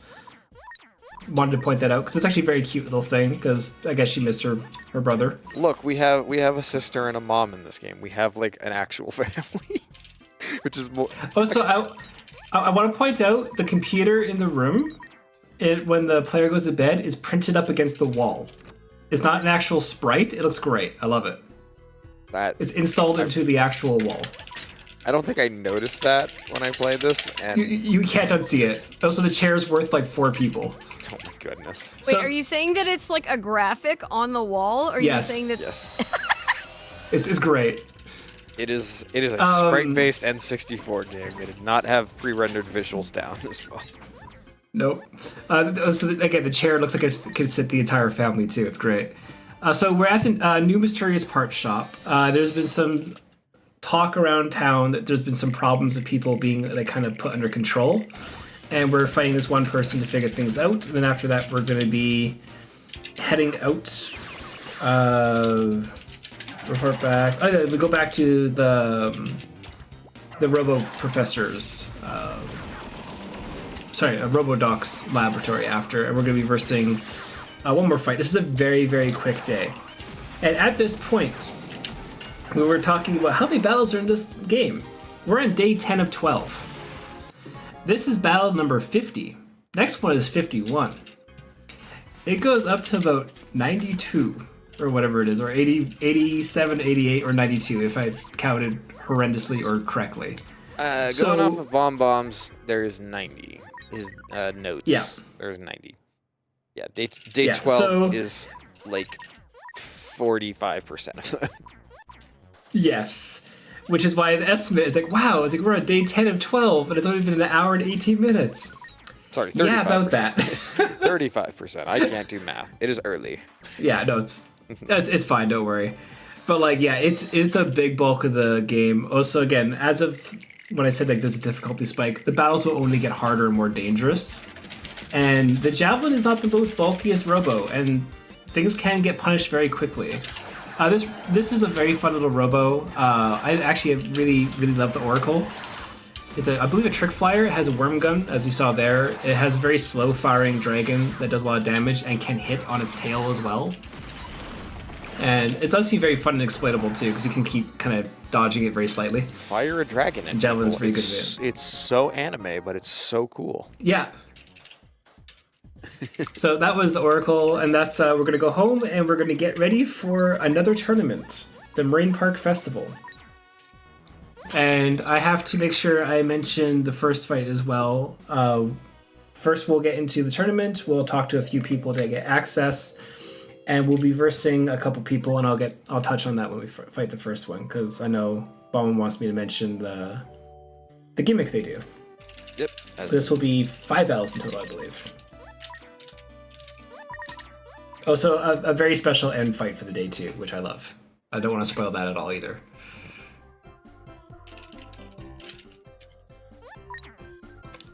Oh, so this game is absolutely great because, again, it just shows you where you're supposed to go. And then zoom! I mean, there's not a lot of stuff that it could even fit anyway, so... like. No, but... Thankfully this game, if you can't speak Japanese and you don't want to read the guide or whatever, it does a very good job of generally directing you where to go, and you can figure out most of it on your own with a little trial and error. Yeah. Again, I plan to eventually type up and take screenshots and stuff of the people you need to talk to, just so even if you can't read the text and stuff like that, these are the people you need to talk to progress the plot. You got to talk to the 4 people there, and then Jiru comes out, talk to Jiru, talk to the guy at the entrance, and you can start the tournament. That movement there was Bomb recorrecting the stick. Otherwise, Bomb would keep flying off to the side there. Also, I love that dolphin mascot so much.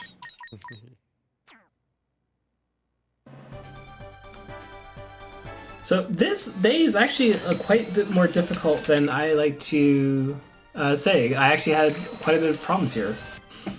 But the first fight's pretty simple. We can see here that we have 2 people in front of us, which is a bit weird, because normally one person can control one custom robo. And both Genta and Teihei both learned how to basically dual dive. So they'll be using, both of them will be going into a single robo. It doesn't really make any gameplay difference, but it is, I guess, kind of novel in the story. There's a bunch of little things. It has a plot point later as well. In case, I see. So there's fish here. They both got the same role, but Bomb was able to get up faster, which made a huge difference. Getting like the first, getting like a positional advantage at the start of the fight is so big in these runs, because like not only do you get like the first amount of damage and the first down and everything, but once you've downed your AI opponent, you tend to have like a good idea of what their behavior tends to be. And so therefore you can like react and kind of chain things together. So a good start to a fight can just like be a huge time save, not just because of the initial damage, but because it sets the course of the rest of the fight. So this fight caught me off guard. This Robo you're versing has a shotgun. Yeah. I did not realize that when I first versed him during my run. Johnny. It hurt.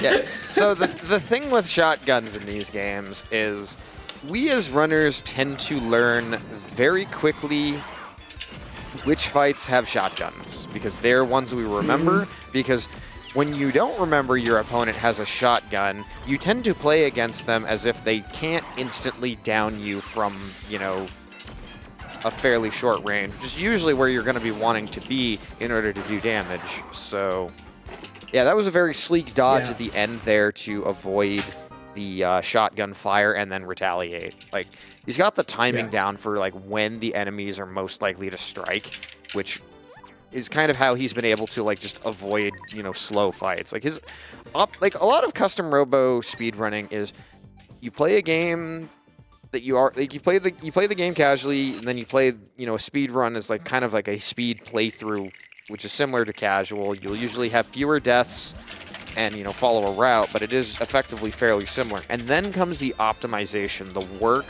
to like, you know, get the mechanics down, get the fights down, and then you get to like the really advanced level is just like understanding the game at like a fundamental level of these enemies will tend to do this, so I will always perform these. I will perform these actions in response to what I anticipate. And in Bombom's case, he has like this understanding of the enemies tend to act this way as soon as they rebirth, so I'm going to do this, this, and this.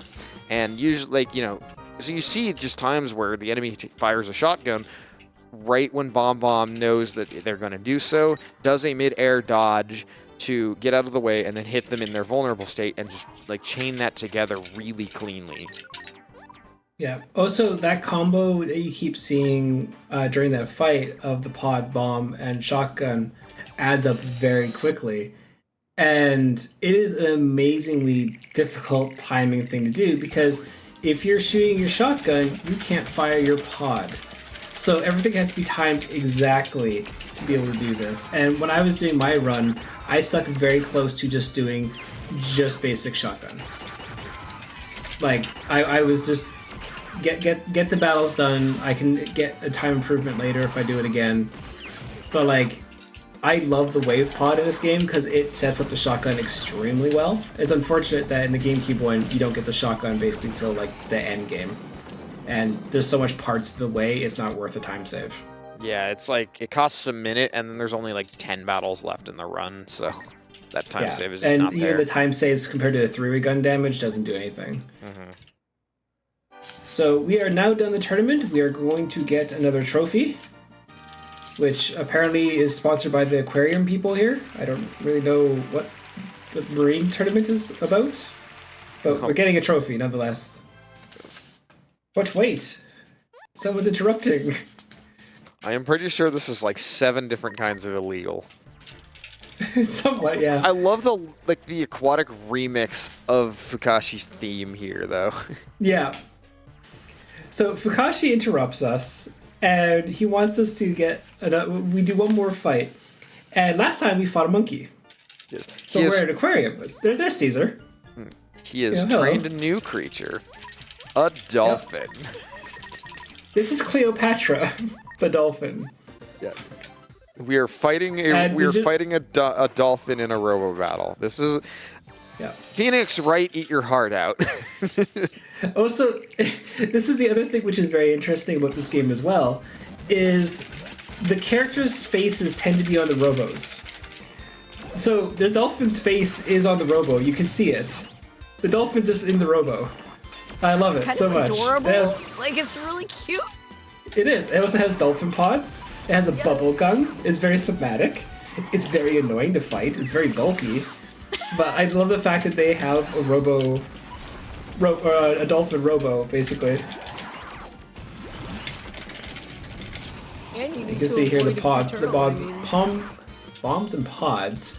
doing a lot of damage and chip damage, but still not being able to down the Robo.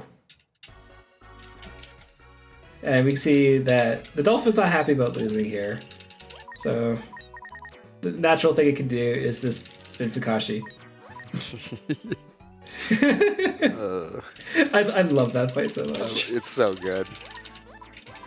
So Fukashi on said- to Said day 12. Cleopatra to why you lose. So Cleopatra very angry and rotate Fukashi. Actually, sorry, correction. There's day 11 part 2 here. Because we don't quite go to day 12 just yet. We're woken up in the middle of the night. Seem to do Taihei that a is lot. actually acting strange. Yeah, they honestly, yeah, despite us being on the second floor. And last time it wasn't on anyone's shoulders this time. And this is where kind of the battles are a little bit more unique. Is Genta is trying to stop him, fails. So we have to intervene. This battle doesn't start the same way of every other battle right now. This isn't in a Colosseum. This is just out in the open. So it starts off in the open. Go. Yeah. So And that can catch you off guard, and you can get hurt pretty badly. yeah, there's definitely like a different narrative weight. When you're fighting outside of a Holosseum, it is a lot more dangerous. Yeah. Custom Robo Arena did that a lot as well. They had a lot of street battles and stuff like that. They had arenas and stuff like that for whatever. But the damage would be slightly increased in the arena, if I remember correctly, based off of in a Colosseum. I don't know if it's the same here or not, but the fact that it just starts and you can get shot or charged immediately if you're not careful, and you always tend to be facing away from the enemy too. So we woke him up. We have two mysterious people who just ninja'd in and ninja'd out. I don't know really how they did that. That's a heck of a jump. But now we just go back to sleep instead of calling the police. Someone else's problem. It's a game. It's actually what the guide says on Game Facts, is that we really should have called the police, but we just went to bed. So now, day 12 is, I do believe it's called the Truth of Truth This is revealed on in getting Takuma higher. Academy is what the notes say. Yes. Yeah. So we're gonna go talk to basically everyone is converging at the doctor's laboratory here and just passing in information, and they all suspect something's going on there. And yeah, this is we're gonna be going there. We're gonna confront them. We're gonna stay there for a day, and then we'll just see how everyone kind of plays it out. But this is the start of battle number 57. It's gonna go on for a while. So. All right, I have some more donations. Do we have time for these donations? Yeah, you got time for a few of them here. All right, an anonymous donor sent in $55 and said, "I'll have you know, Misha graduated top of her class in the God. Tenma Academy, and she has been involved in numerous secret raids on the Terror Tribe and has over 300 confirmed exec_chronicle_key/performances." This is flying And way with over that- my head. Misha Yeah, has same. pulled into the lead for the choose ending by a $1. I'm just seeing Dolewolf Now in over the at the check-in lead station just losing at his mind. $100, Orica close behind at 99, and Shirelia has fallen into third place at $50, the one that was going to absolutely knock the runner's socks off, right? It's not too late. The one that We was going to make also them have- laugh.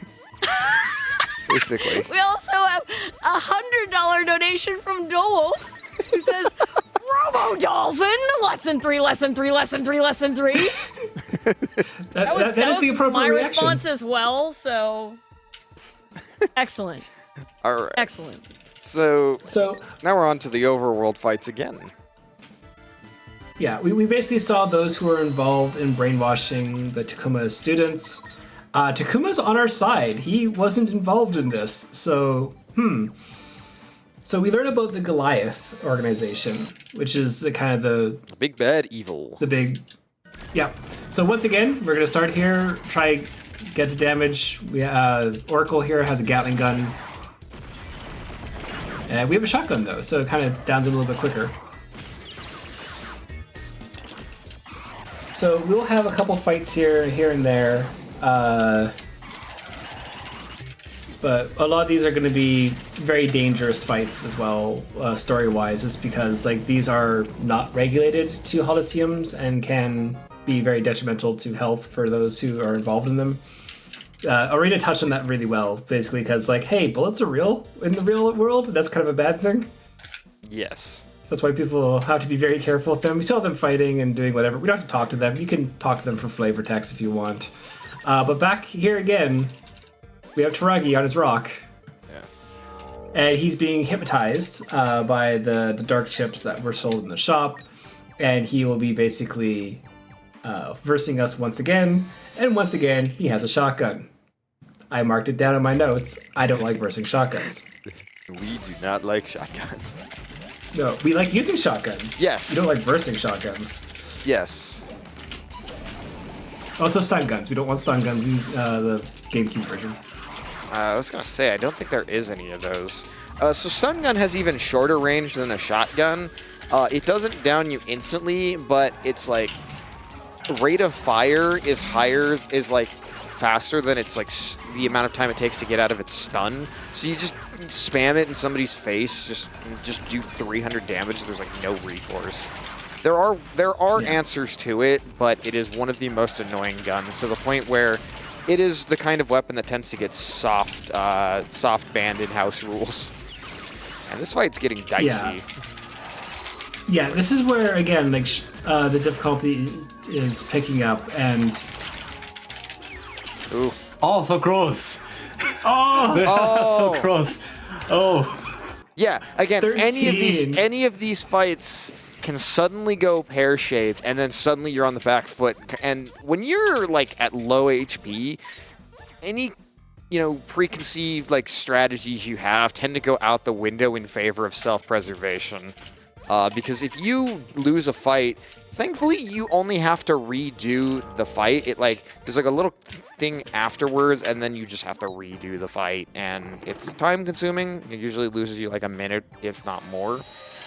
But yeah, any fight can go pear-shaped, and you want to play defensively to like minimize time loss. But obviously that's slower than like playing aggressively.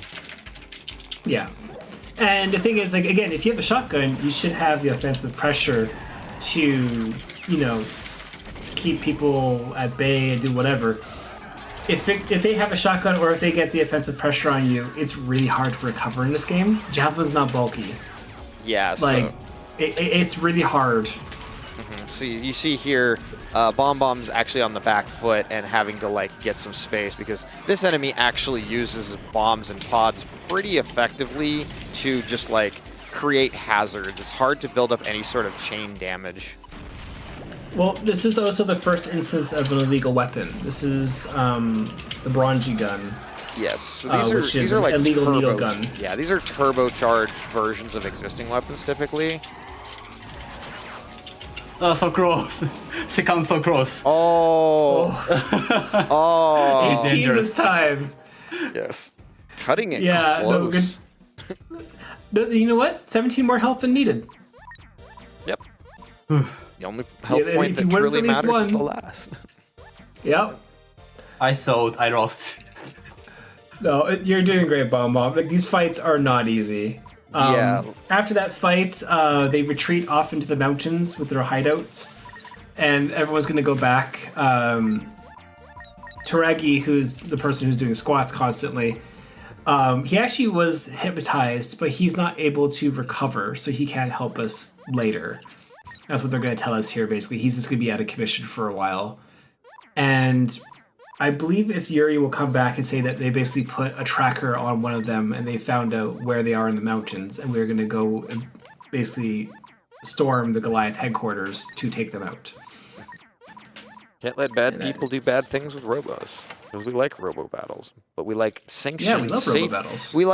We love sanctioned, safe robo battles, because Yeah, if you and get melees. injured, you can't do more robo battles.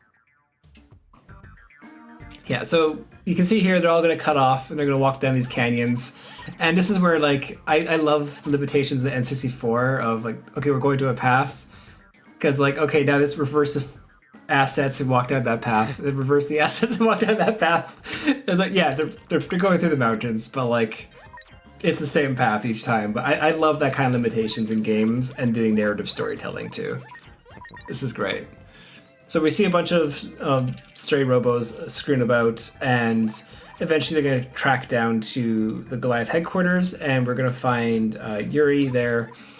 She's actually the one dealing with all of them right now, and they're admiring basically, okay, she's taking them all out, and they hear something, and, you know, to her credit, she's taking on basically everyone, but she just can't pull out the last win, and we arrive just in time. Actual story plot stuff. Victory. So we gotta steal. take on the Goliath member, which is battle number 60, if I remember correctly. Yes. So still a lot to go. And once again, it's a non-Holocene arena one, so... Thankfully, there's not much variance in this particular arena. It's always the same, but it is very... Oh, there's a flame gun there for you. Flame guns are very easy to get downed with, and the farther away you are from your opponent, the more damage you do. So it allows... It wants you to be away from your opponent so you can do damage and stun them and knock them away with it. It's a very good gun in general to actually learn the game with, truthfully. Not learn to speedrun, but just to learn to play, and you can kind of space things out and do a lot of damage. I don't know why those two are cherry flavored, but I like them. Wait, what? Because there's too many of them. Yeah, Alrighty, so now we are finally All right, storming the oh, lair. sorry, go ahead. Oh, go ahead. Yeah. Here's the ninjas. How are we feeling about another donation? Do Go we have for a it. second for a donation here? Yeah, go for it. All right, Fritzkin sent in $5 and says, it might be a little early for this, but it's worth a try. Choo-choo $5 train? And to that I say, this is a very global marathon. We go 24 hours for 7 days. Nothing is too early, nothing is too late. It is the perfect time for a choo-choo $5 train. Might I suggest the incentive that we are looking to unlock for the very next run for Archanelico Melody of Olympia for the runners, or we're not sure exactly who's gonna sing it, but it's gonna be great, to sing exec_Phantasmagoria. That total has been creeping ever upwards. We are now up to $255 out of the $500 that we need. Please donate towards that one when you're getting on the $5 train. Yeah, so thank you for that. When we entered the Goliath headquarters, everyone fell down the same hole. We're now separated. I don't know how the physics worked, but we're now separated from everyone. I think we're like, you know, have you ever put money in one of those like coin separators at like a store? I think it was like that. It's like based on the size of the kid. Well, as of right now, we'll fight 3 people in this room, and there's going to be... we got to navigate a little bit, then there'll be a couple more fights, and then a couple more fights, and a couple more fights, and a couple more fights. And then we'll get introduced to a character, and we'll fight Kotengo at the end of it. But this is going to be quite a long slog of, honestly, very difficult fights in a row on some really cool arenas. This one here in particular, did I write down? Yes, this one has a dragon gun. And it can, again, dragon guns aren't very scary when you have a javelin. You can just teleport behind it very simply. Yeah, Dragon does like a really powerful shot that doesn't down you the way the shotgun does. It does a lot of damage, but it is slower moving and generally fairly easy to dodge. AI tends to not deal with it best, but like players usually can dodge it pretty easily. Yeah. Actually, Dragon Gun used to be my way of beating Rahu 3 in the GameCube game, just because he was standard. Just take it was the my hits. Like, okay, it was cool. my final gun of my first ever playthrough of that game, solely because I love the idea of literally shooting a dragon. Yeah. Well, out of firing a it, gun, literally firing a dragon. No, shooting a dragon is what you do in Monster Hunter, I guess. I don't know. I've never played. I mean, oh god, yes. I think you would know more about Monster Hunter than me. Yeah, speedrun the Gen U game. You did in fact speedrun the game on this channel one time. Yep. Bomb Bomb fell in the lava So there. the flame and gun lost here is, a lot of again, like I damage. said, the farther away you are, the more damage it does. So you want to be close to use a shotgun. You want to be far enough away to not get a lot of damage from the flamethrower, basically. Oh, It's so close for the I damage. want to say, like, Yeah, if we you go. hit them right in the couple frames before they rebirth, it does less damage. It's always felt that way. I've never been totally sure. I think there's like a little bit of health left over. There's like it saves you just a little bit. So we'll see here. Bomb is gonna run to the door, all the way to the top here, and we're gonna find Genta. This is where Genta got separated to, and he's seemingly having trouble with this guy. So we're gonna step in and do the fight for Genta. We have Genta, to I do don't think really everything lost, around but here. Oh, it is worth noting, Yeah. by the way, different fights have different amount of consequences in this game. These ones matter. The earlier ones didn't, but no matter like whether a fight had consequences or not, anytime you lose, you would just warp back to before the fight and have to start. So there are no optional losses in this game. I don't believe there are in any of Yeah. the custom robos, which is no, slightly it's amusing a but because thou must. it is a but thou must, which is slightly amusing when there are instances in the games where it literally wouldn't make a difference in the story, but you must go undefeated. Yeah. And also, just seeing, again, the Bunny Girl robots in this weird... I don't know what they call this stage. It's just purple. Like, I don't really know what it is, but everything just spins. Purple spinny stage, obviously. Clearly, yeah. That works for me. We got it. Nailed it. So there's going to be about 3 fights here. The next room is actually my favorite arena in the entire game. And then followed by my second favorite arena in the entire game. Both, one because aesthetic, one because gimmick. So right I after hate your this least arena in favorite. Yeah, I absolutely hate this one. The GameCube one has ruined this one for me, truthfully, for speedrunning. Yeah. Not great. No. Purple Swirl. I like Purple Swirl. I said in chat. And donate to tell me what you would name that stage. I will donate 0.01 cents to point out that it's garbage. There's all the money that I guess deserves. you can do that for free. I mean, Look, I can literally walk up to like the head producer and just hand a penny out of my pocket. Wait, we don't have pennies in Canada. That's weird. dime a tap. This is suggested. Okay, here is again. There's another cherry flavored villain here. This is actually my favorite arena in the game, just aesthetically, and I don't understand why I like it. But also, the person has a bubble gun. But welcome to the graveyard. Appropriate given that I love we are- this arena. Appropriate given that it is 6 o'clock in the morning. Yeah. But for whatever reason, they have like a very like vampire-looking Robo, but they gave her a bubble gun.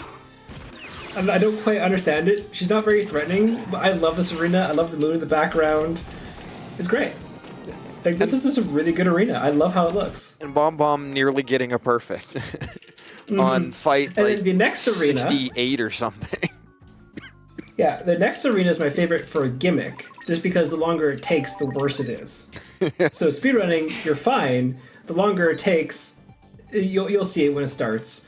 And this is actually, when I was doing the speedrun, actually the 2 fights I was looking to for the most after doing the initial practice. Oh like, half run. god, this one, yes. Yep.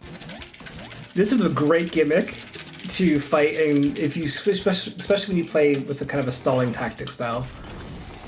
As you can see here, the fences are starting to turn, so the stage is divided up into a small section, but the section keeps changing as the level is progressing. So if you take too long, you can see the lava on the other side. That's not going to be fun for anyone involved.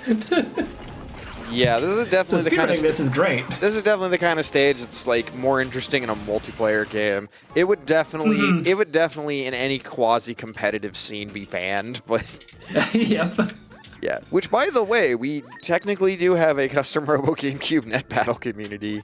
It's been fairly inactive, and it's only ever had a few people, but it is something that does exist. There are people who like like the multiplayer versions of these games, especially the GameCube one. And just all the different kinds of stuff you can do. There is a lot of like inherent house rules you got to do with these sorts of things, but it's still pretty cool, I think.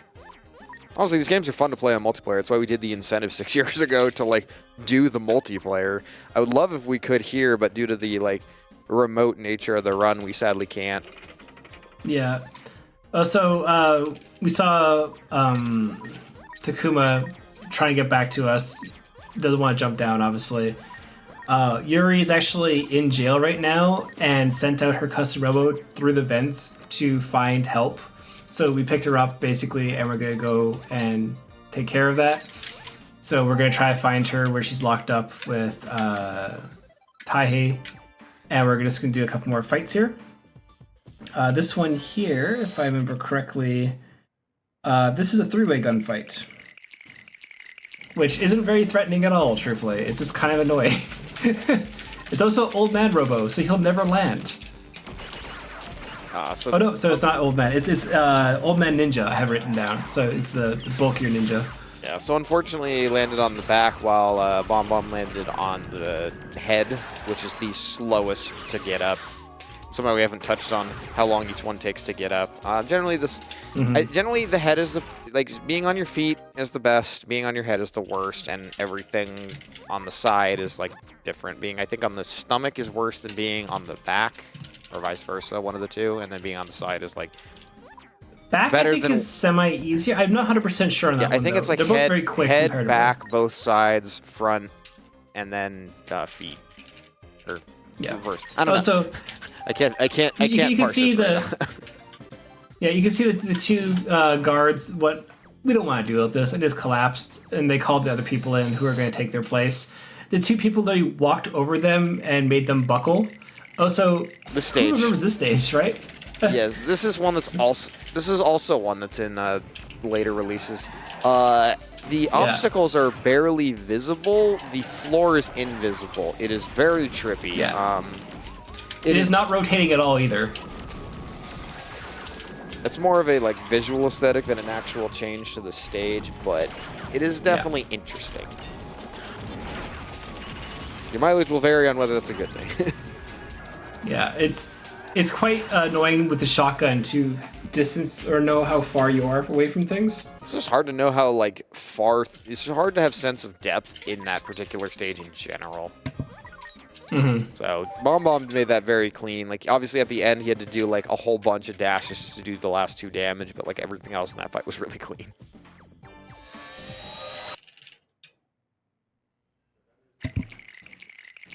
Time for some donations here.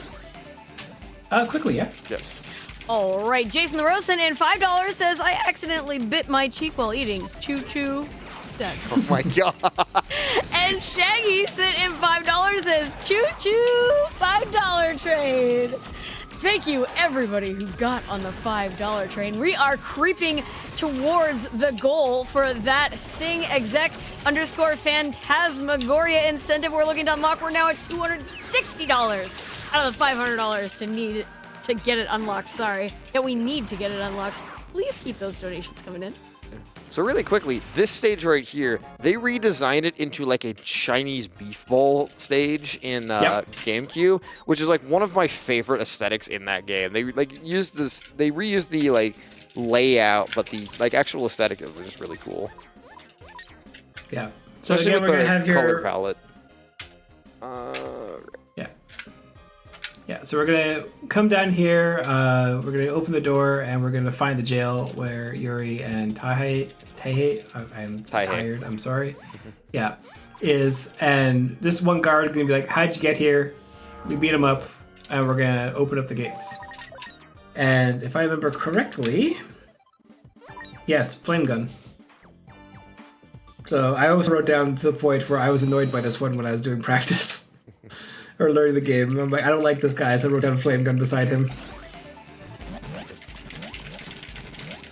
I have 16 pages of notes in front of me in paper. In paper?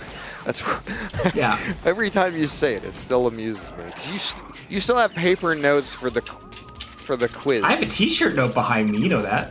Yes, and you And it's useless because it's useless to like not have on because you printed the answers upside down. So I can see it. Yes, when you're wearing it. Yeah. This is what Ghost has to endure with as me as a community member. He has never come to memorize the first 8 answers to a 10-question quiz. And at this point, After 300 attempts. At this point, it has just become a running gag.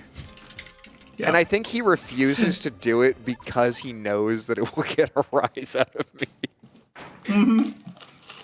So here is Kotengu. So this is honestly the worst stage of the game. The worst Robo to fight, and the worst gun in my opinion. Not the most difficult though. Don't get that confused. This is an illegal Phoenix gun on the level that everyone hates to fight in on the GameCube one. Probably most likely this one as well. Oh no, this is the second one you have to do, right? Yeah, it's the second time you verse him. So this level's fine. The next time he fights on the splitting stage. Yeah, that's where it separates in 4s and stuff like that. That level just is really bad.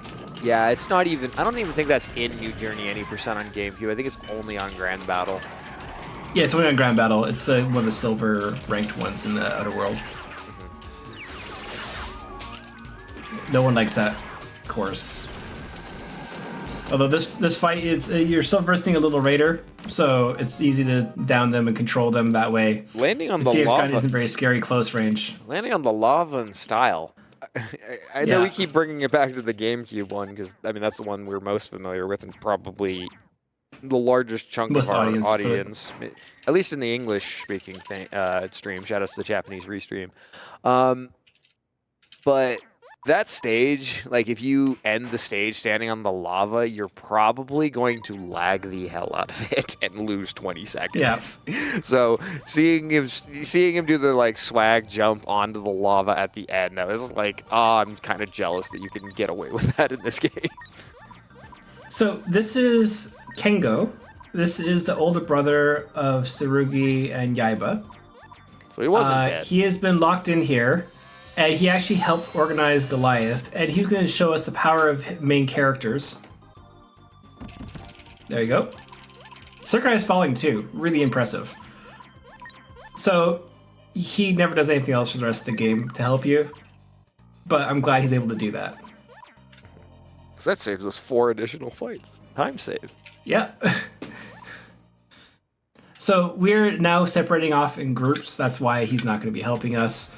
We're going to be going with Yuri, Genta, Takuma, and Taihei are going to be on their own group, and then Kengo, I believe, is going on his own way.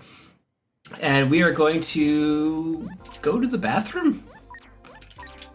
Bit odd, but sure. And it technically is a plot point. So, yes. There's a bathroom. Miles use the bathroom while we're here. So we're really gonna run to the bathroom. You're kind of like really powerful if you haven't used it so far. Well, here's the thing. Fukashi is here. And they somehow captured Caesar. I don't know where they did this from, but they're both cleaning the bathroom. And now we have a street fight, or a non-Holocene fight. You don't actually get to use the bathroom. You have to battle. Well, we don't know if the character does not. It's a battle room. We're literally fighting on toilet paper. It's so silly. I would like to point out that we have surpassed $9,000. Woo! Wonderful. Sadly, Dragon Ball Z was in the last marathon. Oh my gosh, so and that total is flying up as we speak. Sadly, Dragon Ball Z was in the last marathon, so we can't quite, quote the infamous meme, but close enough. Zed. It's over 9,000? Yes. I think the power levels of RPG Limit Break are now over 9,000. Sure, let's go. Over 9,000! Okay, thank you. Okay. So we can see here Fukashi's gonna step on his body. There was Caesar.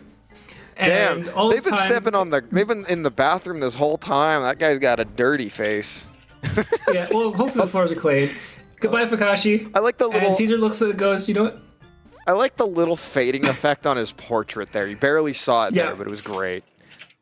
Yeah, and then Yuri comes out going, well, thanks for waiting, and then doesn't really like, okay, I guess something happened.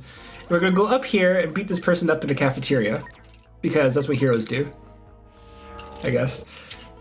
And we're gonna, I don't know how to explain it, we're invading their base, we're beating someone up in the cafeteria who's clearly on a break. Look, they're bad guys. They deserve it. Bad guys deserve a hot chocolate and a 5-minute break where they're looking and wanting railings around the lava pits, okay? Hey, they've been possessing people. Those people don't get their 5-minute breaks. Okay, 3.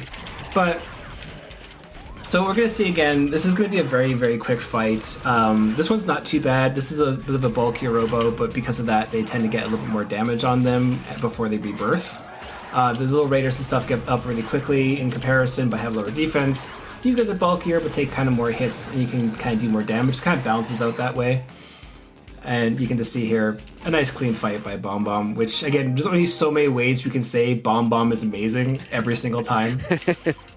Like, Bomb, you're doing an amazing job. Like, seriously. Despite 2 close calls, he's been deathless so far, and that is the thing. The thing is, when you run custom Robo enough, you will find just random fights one day will just not want you to have a good run. Like, I have died on like the 4th fight of a custom Robo run before, just because it was like the perfect storm of the AI just not wanting to cooperate.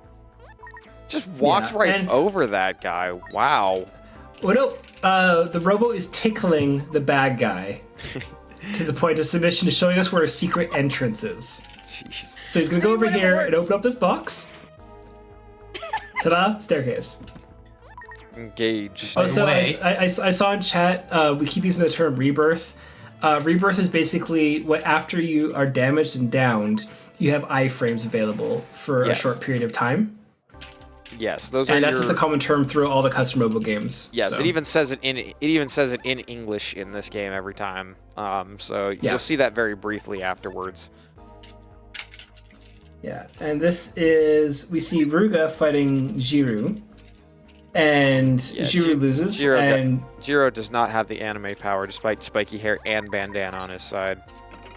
Yeah, and a cloak Doesn't as have well. the That's power even of friendship. worse. I mean, God. Come on. God, he has so much main character energy, it's like conflicting with itself. Yeah, so we're gonna see here, we actually gotta go through the vents trying to rescue Jiru and turn off the barrier that was blocking us. We're gonna be fighting 2 of them here. This first one is a Gatling gun wielding Oracle. Not very difficult. It's not as threatening as other ones because this Gatling gun doesn't have a lot of damage output. It's a big time waste if you get hit. That's the problem. And casually, no one really should have too much problem with this fight. Time-wise, it can go very wrong if you get downed and zoned quite easily. But you can see here with the Strike Vanisher, Bomb's able to just teleport just around, get ideal positioning with the shotgun, down him, wait again, you can see after the reverse cycle. Yeah, to reiterate, the Strike Vanisher, the Javelin is the Strike Vanisher, or the Robo we have equipped is the Strike Vanisher that, it gets that name because it vanishes in midair when it dashes. Some midair dashes are just like straightforward. This one, it blinks. And that is actually important because, as we've alluded to a couple times, it means that we can dodge incoming fire very easily. Mm-hmm. Especially because, like, once you know the timing of, like, when a gun is firing, like, you can visually see it starting up. If you have enough time to react, you can dodge things accordingly. You can do charges, you can do whatever to basically overwhelm your opponent. And I don't think we actually touched on this. When someone gets downed, the bullets disappear off the map. Yeah, we haven't actually Bombs and mentioned pods stay, but, like, you can actually stop their bullets from hitting you. So in a shotgun battle, if 2 shotguns go off, but all of a sudden one hits before the other one, the other shotgun will be basically despawned and you'll be spared damage. Yeah, but if someone shoots a bomb and you hit with a shotgun, you're going to exchange hits. It is extremely rare for you to, like, Ooh, nice, have perfect. a double knockout with a shotgun, or a double down with a shotgun. Yeah. Also, Yeah, you have to match the frames. nice, perfect 90% of the way into the run. Yeah. So we see here, we got through the vent. Jiru has been taken away since we've been gone, because that takes animation.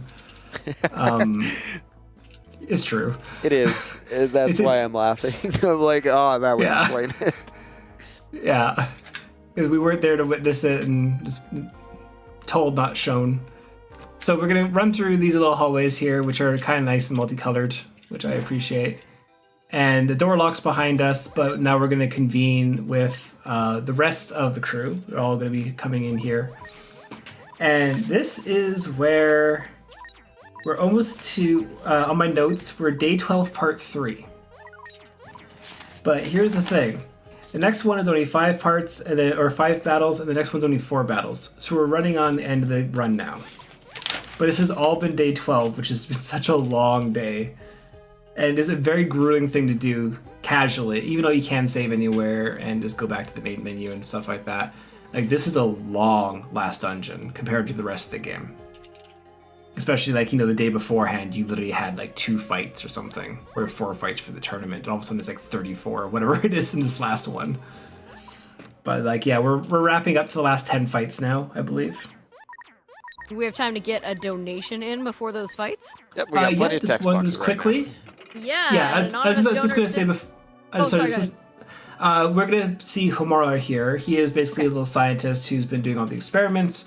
He's going to stick a bunch of robots on us, and then afterwards we're going to fight him twice. And then after that, we're going to go into the last kind of phase and gauntlet, and at that point, it's going to be very story driven. But feel free to list off as many got donations a couple you want couple more series of battles here that.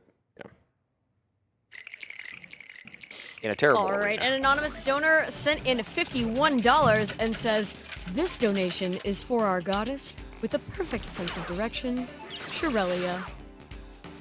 You remember, Shirelia was lagging behind on that choose ending incentive, but now she has shot into the lead by $1 whole. In fact, this race is amazing. Shirelia in the lead at $101, Misha in second place at $100, and Orica in third place at $99. It is really anybody's game at this point. It is anybody's ending. It just depends on who donates for I actually don't know when in the run that would be cut off, so that could be running into that. Yeah. Alright, So Homura is impressed with us. We're going to try to challenge him. He's going to send another set of robos. prepare. And this is where this gun that Bomb is going to have to fight honestly sucks. This is the Homura gun, aka the worm gun. Yeah, so AKA the illegal dragon gun. yeah, it is the better dragon gun that shoots 4 dragons instead of 1, and I believe they fly slightly faster. It Yes. is quite a nuisance to deal with. This is actually this has been seen in several custom Robo games. Oh, also the stage has lava on the outside, and this gun has this gun and these pods have a lot of knockback, so you can take a lot of damage really quickly. And while our setup is really good for damage, it's about damage for sticking them in one place. So Yeah.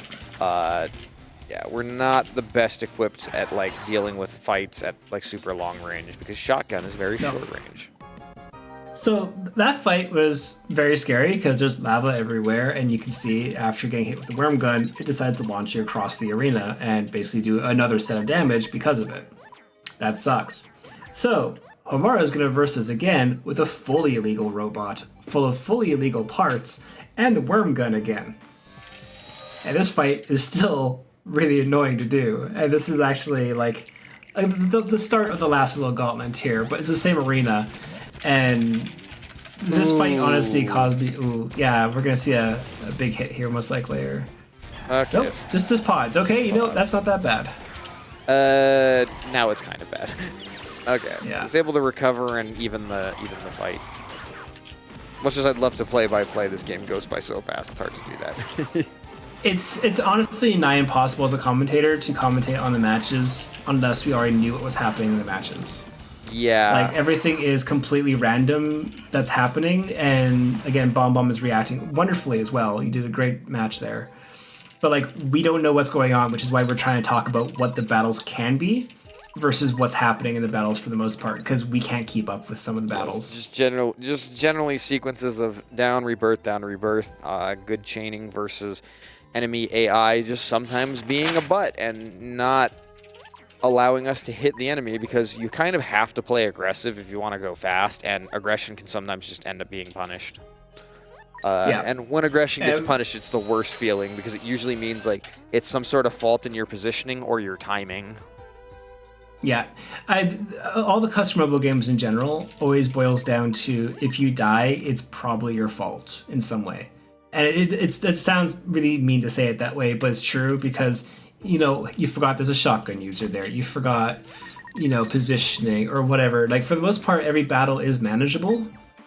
Apart from, like, you're not going to 1v1 Rahu 3. Like, that's impossible. But, like, there's stuff that should always be a thing that we can do. And this is the one The infamous quadrant stage. level. You yes, really want you'll to see stay here close to after your about- opponent. Yeah, especially because he's a flyer as well with the illegal Phoenix gun. So you want to make sure he stays there. And the problem with this stage is if, after a little bit, you'll see here, there you go, it separates. If he's on the other side, he has a wonderful gun. He can just keep shooting over the gap that you can't get to him. Yeah, and we have a shotgun. And Nice, that, perfect. Wonderful nice, job, Bob-omb. perfect. Oh good. man.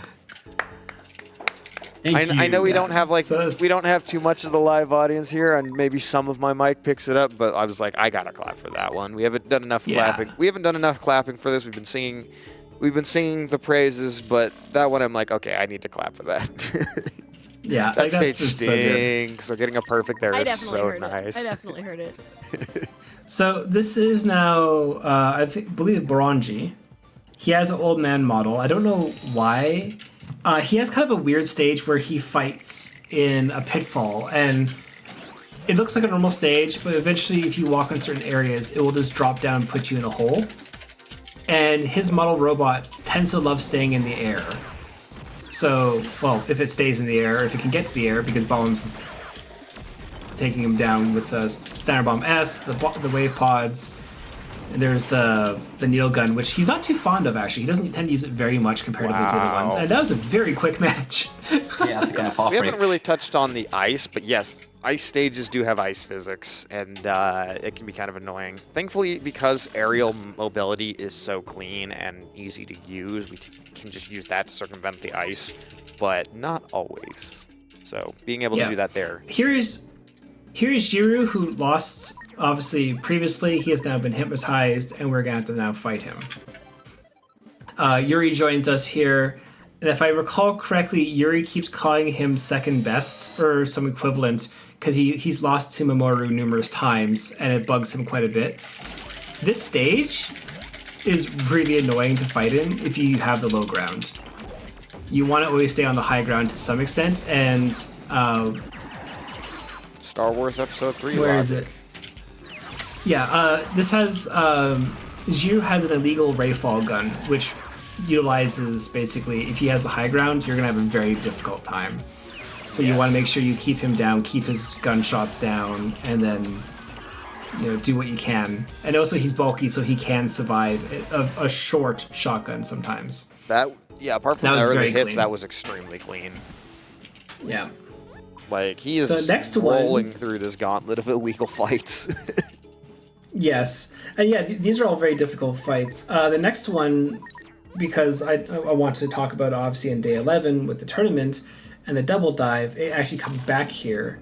We're gonna see, I believe, the Tsurugi here initially, and yes, it's Tsurugi, and basically like, okay, we're gonna fight. Yaiba comes up. Yaiba is tempted to say, hey, you want help being able to control? We can basically make you guys dual dive, and you can basically control one robot that can contain your power. So Yaiba goes, you know what, I've had enough difficulties controlling stuff. Sure, let's turn evil for a second. Why not? And we'll be versing the Bayonet Robo, which is honestly my favorite designed Robo in this game. So they're going to put in the Robo Cubes, they're going to combine, and then they're going to... you see the yellow-blue robot. It looks very nice and clean. We're going to be fighting this fight twice. Yeah, it is kind of worth noting, I don't believe they had the power yet in these games to have like fights with more than 2 robos. Yeah. They did later add that feature for GameCube, and I don't know if Arena on DS had it as well, But yeah, every fight in this game is 1v1, and that's part of why double diving is like a thing in the story, because later on in the series you'd eventually see 2v2 fights. Well, quite a lot of them, as well as like 1v2, 1v3, 3v1, 2v1. So I believe that's the afterburner gun. I always get confused, I believe, but I'm pretty sure that is. It's quite slow, easy to dodge with javelin. It's quite scary still for damage. Yeah. So the next gun will be illegal. Yes. So this fight was basically, hey, can you get used to Bayonet's air dashes? This is a strike vanisher. Or is this? No, it's a regular one. I can't remember right now. A little bit too tired, sorry. We fight them, again. And this fight, I just have written down on it saying very dangerous. Yes. I was not a fan of this fight in my run. This was scary to me. So I believe we are down to the last 5 fights of the run. So yes. If my set of notes here is one correct. more donation in here. Very quickly, yes. Very quickly. All right, an anonymous donation for $5. It says 5 facts about Misha. Misha is cute. Misha supports Nami. Purple. Misha! All caps, exclamation point. And that puts Misha in the lead for the choose the ending for Archanelica Melody of Olivia at $105. Meanwhile, Bomb just casually like destroying this fight that Shawnee had to label as dangerous. As they said, yes. He is wow, he's like I have seen him do this run a few times in practice, and then this is the 3rd marathon run. We did this game once for a GDQ hotfix, once for Questing for Glory, and then now this time.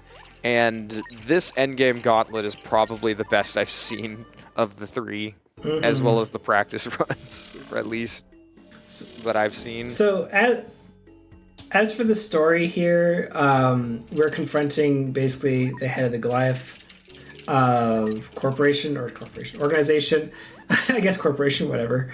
And we see Nanase is now chained to the wall.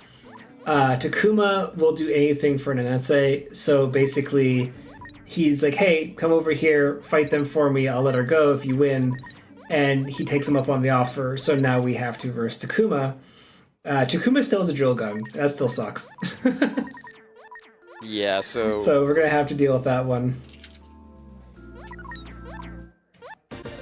And we are 1, 2, 3, 4 fights away from the ending. Time will also be, I'm sure Bombomb will be able to say when, but it'll be when the last screen phase happens before credits. And that'll be after, quite after this fight, or wait, after the 4th fight here. So this arena all goes down to a lava pit, and the drill gun just kind of is annoying, but you can also kind of like narrow them down and do whatever. very well timed dodges there. Yeah, you can. This is where you can take advantage of the range of the drill gun very well. That's an extremely clean fight there. You didn't see him move away really from the spot. Just kept getting shotgunned. So Takuma's gonna go over there and just Pass out. Yeah. Which is a common theme in this room. A lot of people are just gonna be falling on the ground. So Next up this is, fight. Roga. Yes. The guy I we've have seen written with the down here. I have it written down here. It says calm approach. This also has the illegal knuckle gun. Ooh. And a pure ice Shawnee. stage. Shawnee, you can't mention the knuckle gun without me, like, just grimacing violently. I know. That was the gun Chicken that heart. Shawnee used to win the tournament that we set in our incentive that time. I do not have nice things to say about the knuckle gun. It is a very strange shotgun-esque thing with really short range, and Bob Wonderful. got perfect. Wonderful Oh bomb. my god. You're Yeah. complaining about a gun that we don't even really see very much. It's similar to shotgun, very short range. If you're on the ground, it like knocks you away, or no, it like knocks you in the air, but if you're in midair, it knocks you really far away. We're also going to see a part change here. We're going to go to the Hornet gun and the Hawk Robo. Yes, we're going back to and this is Hawkman. because we are versing one of my favorite Robos. Yes. Behold the blimp of Jameson. Yes. I so love Jameson so much. it cannot be downed. It is just there. It is a constant stream of fire, and having to time your jumps and your positioning, effectively out damaging it. This is the second to last fight of the run. Which this is really good. Bombomb's PB is a 2:18:18, I believe. So I don't think we're going to quite meet that, but we're going to come surprisingly close for a marathon run. Yeah. And like this end game has just been incredibly clean. Yeah. Also, that was a beautiful Jameson fight. That was consistent damage throughout, and that was really good. The other thing to note as well, like Custom Robo V2 aside, Bob-omb is amazing at every game that he runs. He is every game. Yeah, his time in GameCube was like, he put in a lot of work on GameCube to get that time down, and he's at any given run he could take record. So and that took a lot to get. Wind Waker is another fantastic one to watch Bob-omb run as well. Yeah, he's been running that recently. Yeah, WarioWare Touched, I believe, was another one. Like that was just. Fun. I love watching Bob-omb run like every game and just destroy them. So please follow Bob-omb. Yes, twitch.tv/bombomb_hair HAIR. I don't know if that's on the layout here. But yeah, you can find him there. Like, follow the stream, real fun. Yeah. Also, one last change back to the shotgun. Best of luck. Yes. This is Nanase fighting for her father, which was the plot reveal there. The big bad. And, yeah. Oh, that gun. I hate it. Yeah. Very well done. To dodge. This is where the downing of the shotgun really makes a difference. I have experience to lose at this battle in this in other events. Yeah, that was good job, Bob-omb. Yeah, good job, Bob-omb. Yeah, just two fights that were even close, and any fight that gets close is a nail biter. But like all of Endgame was so clean. Oh man. Yeah. So that is, I believe, the final fight of the run. So, yes, it is. We do. So this is a. We do JRTA timing here, actually, where we'll be doing after the credits, but that's a couple minutes. No, it's the start of the credits, right, Bob-omb? Yeah. Oh yeah. Maybe Okay. So you changed the timing, right? I forgot about that. Yeah. Yeah. I'm looking at your old notes here for some of the and info wait. here. Yep. Once this is done.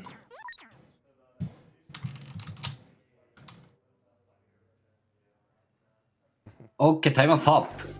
There you go. Wow, sub 220. Good job. Yeah, so good Bob. time was- for me. that yeah, was a thank great you. run. Yeah. Oh, so there's a PC printed on the wall, very briefly. That's the point of that. Oh, so look at that CRTV there. It's like the size of like 12 people. It's great. Alrighty. Really quick, do you have anything you would like to say, Bomb? Yeah, okay. Thank you for watching. And I watched Custom Robo community members participate in this event before like RPG Mid Break 2018, and I've always wanted to do someday. I have a really good time with Shani and GhostKumo, and also wanna participate again if I get more chance. Hopefully you can comprehend the enjoyment of Custom Robo V2. And I want to introduce about bathroom battle in Custom Robo V2. Many Custom Robo 3s have bathroom battle like Custom Robo B1 and B2 and Battle Revolution, as I know. It is very important things for every Custom Robo 1. Thank you, that's all. We're very proud of you, Bob. Thank you so much for submitting. I'm really happy to see this one get in here and we get to show off, another game of this kind of overlooked but definitely beloved Nintendo series. Thanks for joining me on this one, Shawnee. Of course, I am always happy to help out everyone for commentary. I literally learned the run and did a run before the RPG Limit Break started, so I know exactly what I was talking about because I only want to do the absolute best for Bomb and all the work that Bomb has put into this game because it's been amazing to watch Bomb tear this game apart. Yeah, So the run has definitely come down quite a bit in the last few years. So actually, yeah, to put it in perspective, hey, my run was 250. Yeah. So Yeah, like every death is like a minute, so getting a sub 220 here is just really good. Like deathless run, like as all you could hope for with a marathon. So we are going to, we've been mentioning it quite a few times during this run. The next run will be our Tonelico Melody of Alemia with Dilwolf and PX, who are waiting behind me here in the stream room. We'll get set up on that, so stay tuned, everybody. I'll send it over to the host to wrap things up as well. thank you, everyone. Sure thing. Yeah, thank you so much for that amazing run of custom Robo V2 New Journey. And just as GhostKumo said, coming right up, we have our Tonelico Melody of Alemia. PX, Micaiah, and Dilwolf are going to be running that for you post haste. Now, before they get going, I have a donation here to read from Professor NES for $9 who says, but the true ending. And of course, that went towards choosing the ending for our Tonelico Melody of Alemia. And now Shirelia is once again in the lead at $110. Misha in second place at 105. And Orica in third place at $99. Now, I'm not sure when they're gonna need to have those totals. I assume that for the ending, it will be at the end. I hope lots and lots more donations come in for which ending we're gonna have for that particular game.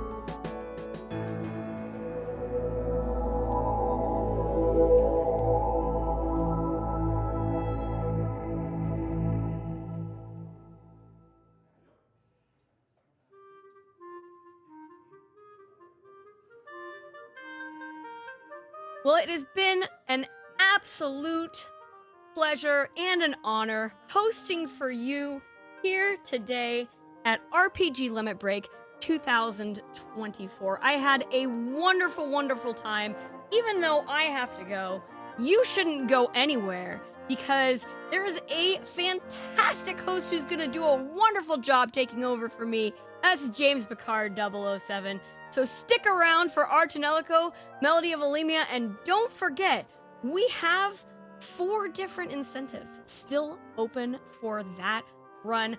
I really want to see those runners, or whoever's going to do it, sing exec_Phasmagoria. We're at $260 out of the $500 we need for that. I'm sure we don't need it. Well, you know what? The next host will tell you exactly when they need it. So I will hand it off to them. I'll take care now. I'll see you later this week. I have been and remain Sporadic Erratic.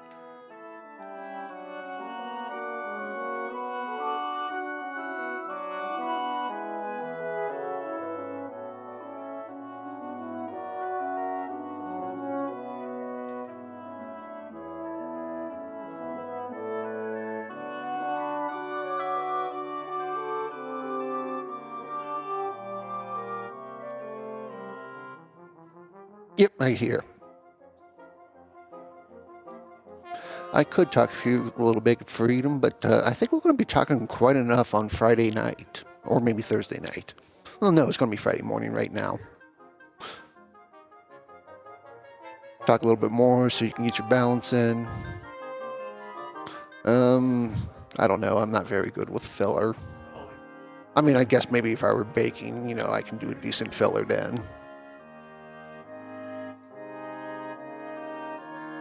Is it?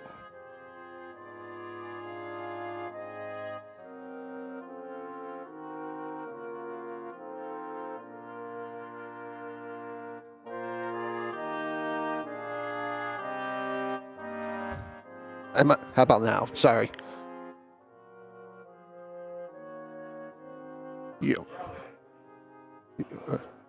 I should be unmuted. Oh, yo. Okay, I guess. Yeah. You should not be muting me. We good now?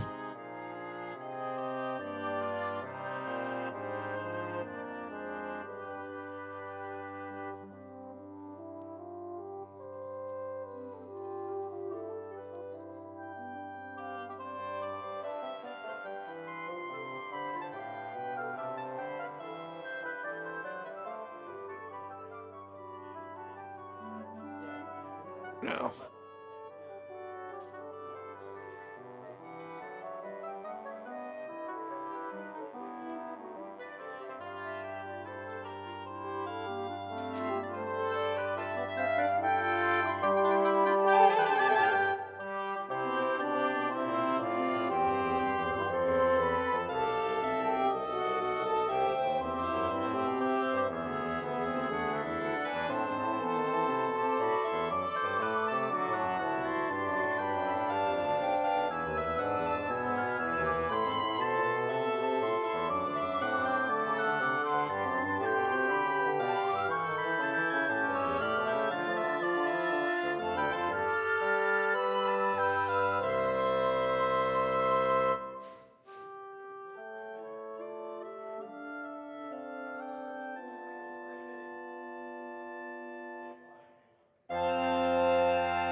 Hello and welcome back to RPG Limit Break. I am James Picard 007. Call me James, JP, just don't call me late for dinner. Thank you, Sporadic, for that wonderful hosting. I'm glad to join you all, but folks, bear with us here for a few minutes because we're going to take a moment to reboot the stream, hopefully get a little air cleared out, so stick around, we will be right back.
Alright, we are back with RPG Limit Break.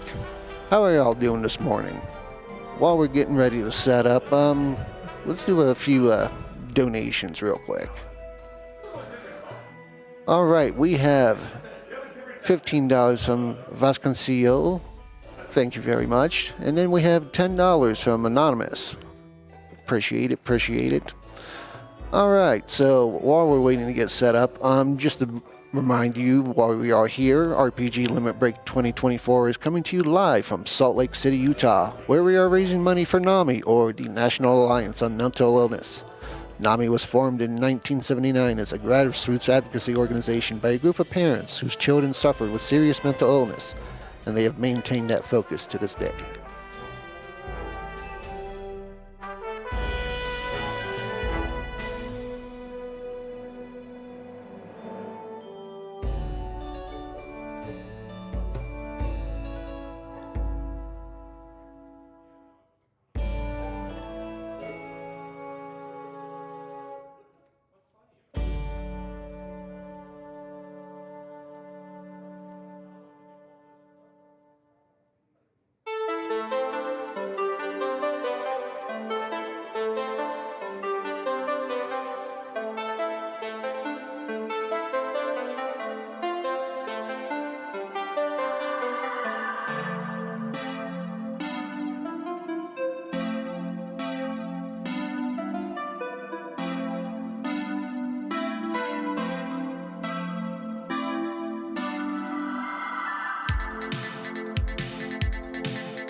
Alright folks, while we're still setting up, just to remind you of a few things we got going on right now. We still do have some bid wars going on for our Tunnel Eco. We still have a Choose Ending going on with Shirelli are currently in the lead with $110, Misha at $105, and Orica at $99. You still got plenty of time to get those in, get them in for Choose the Route. We've got Orica in an astounding lead with $125, Misha and $30, but we still have time to get that in. Choose voice language. Japanese currently at 25, English at 20. Still, we're going to be closing that soon, but got a little time to get it there and snipe that if you want. And then we also have still need to meet Sing Exec Phantasmagoria. That's currently sitting at $260 out of $500. But I think we can get that in. I think we can do it.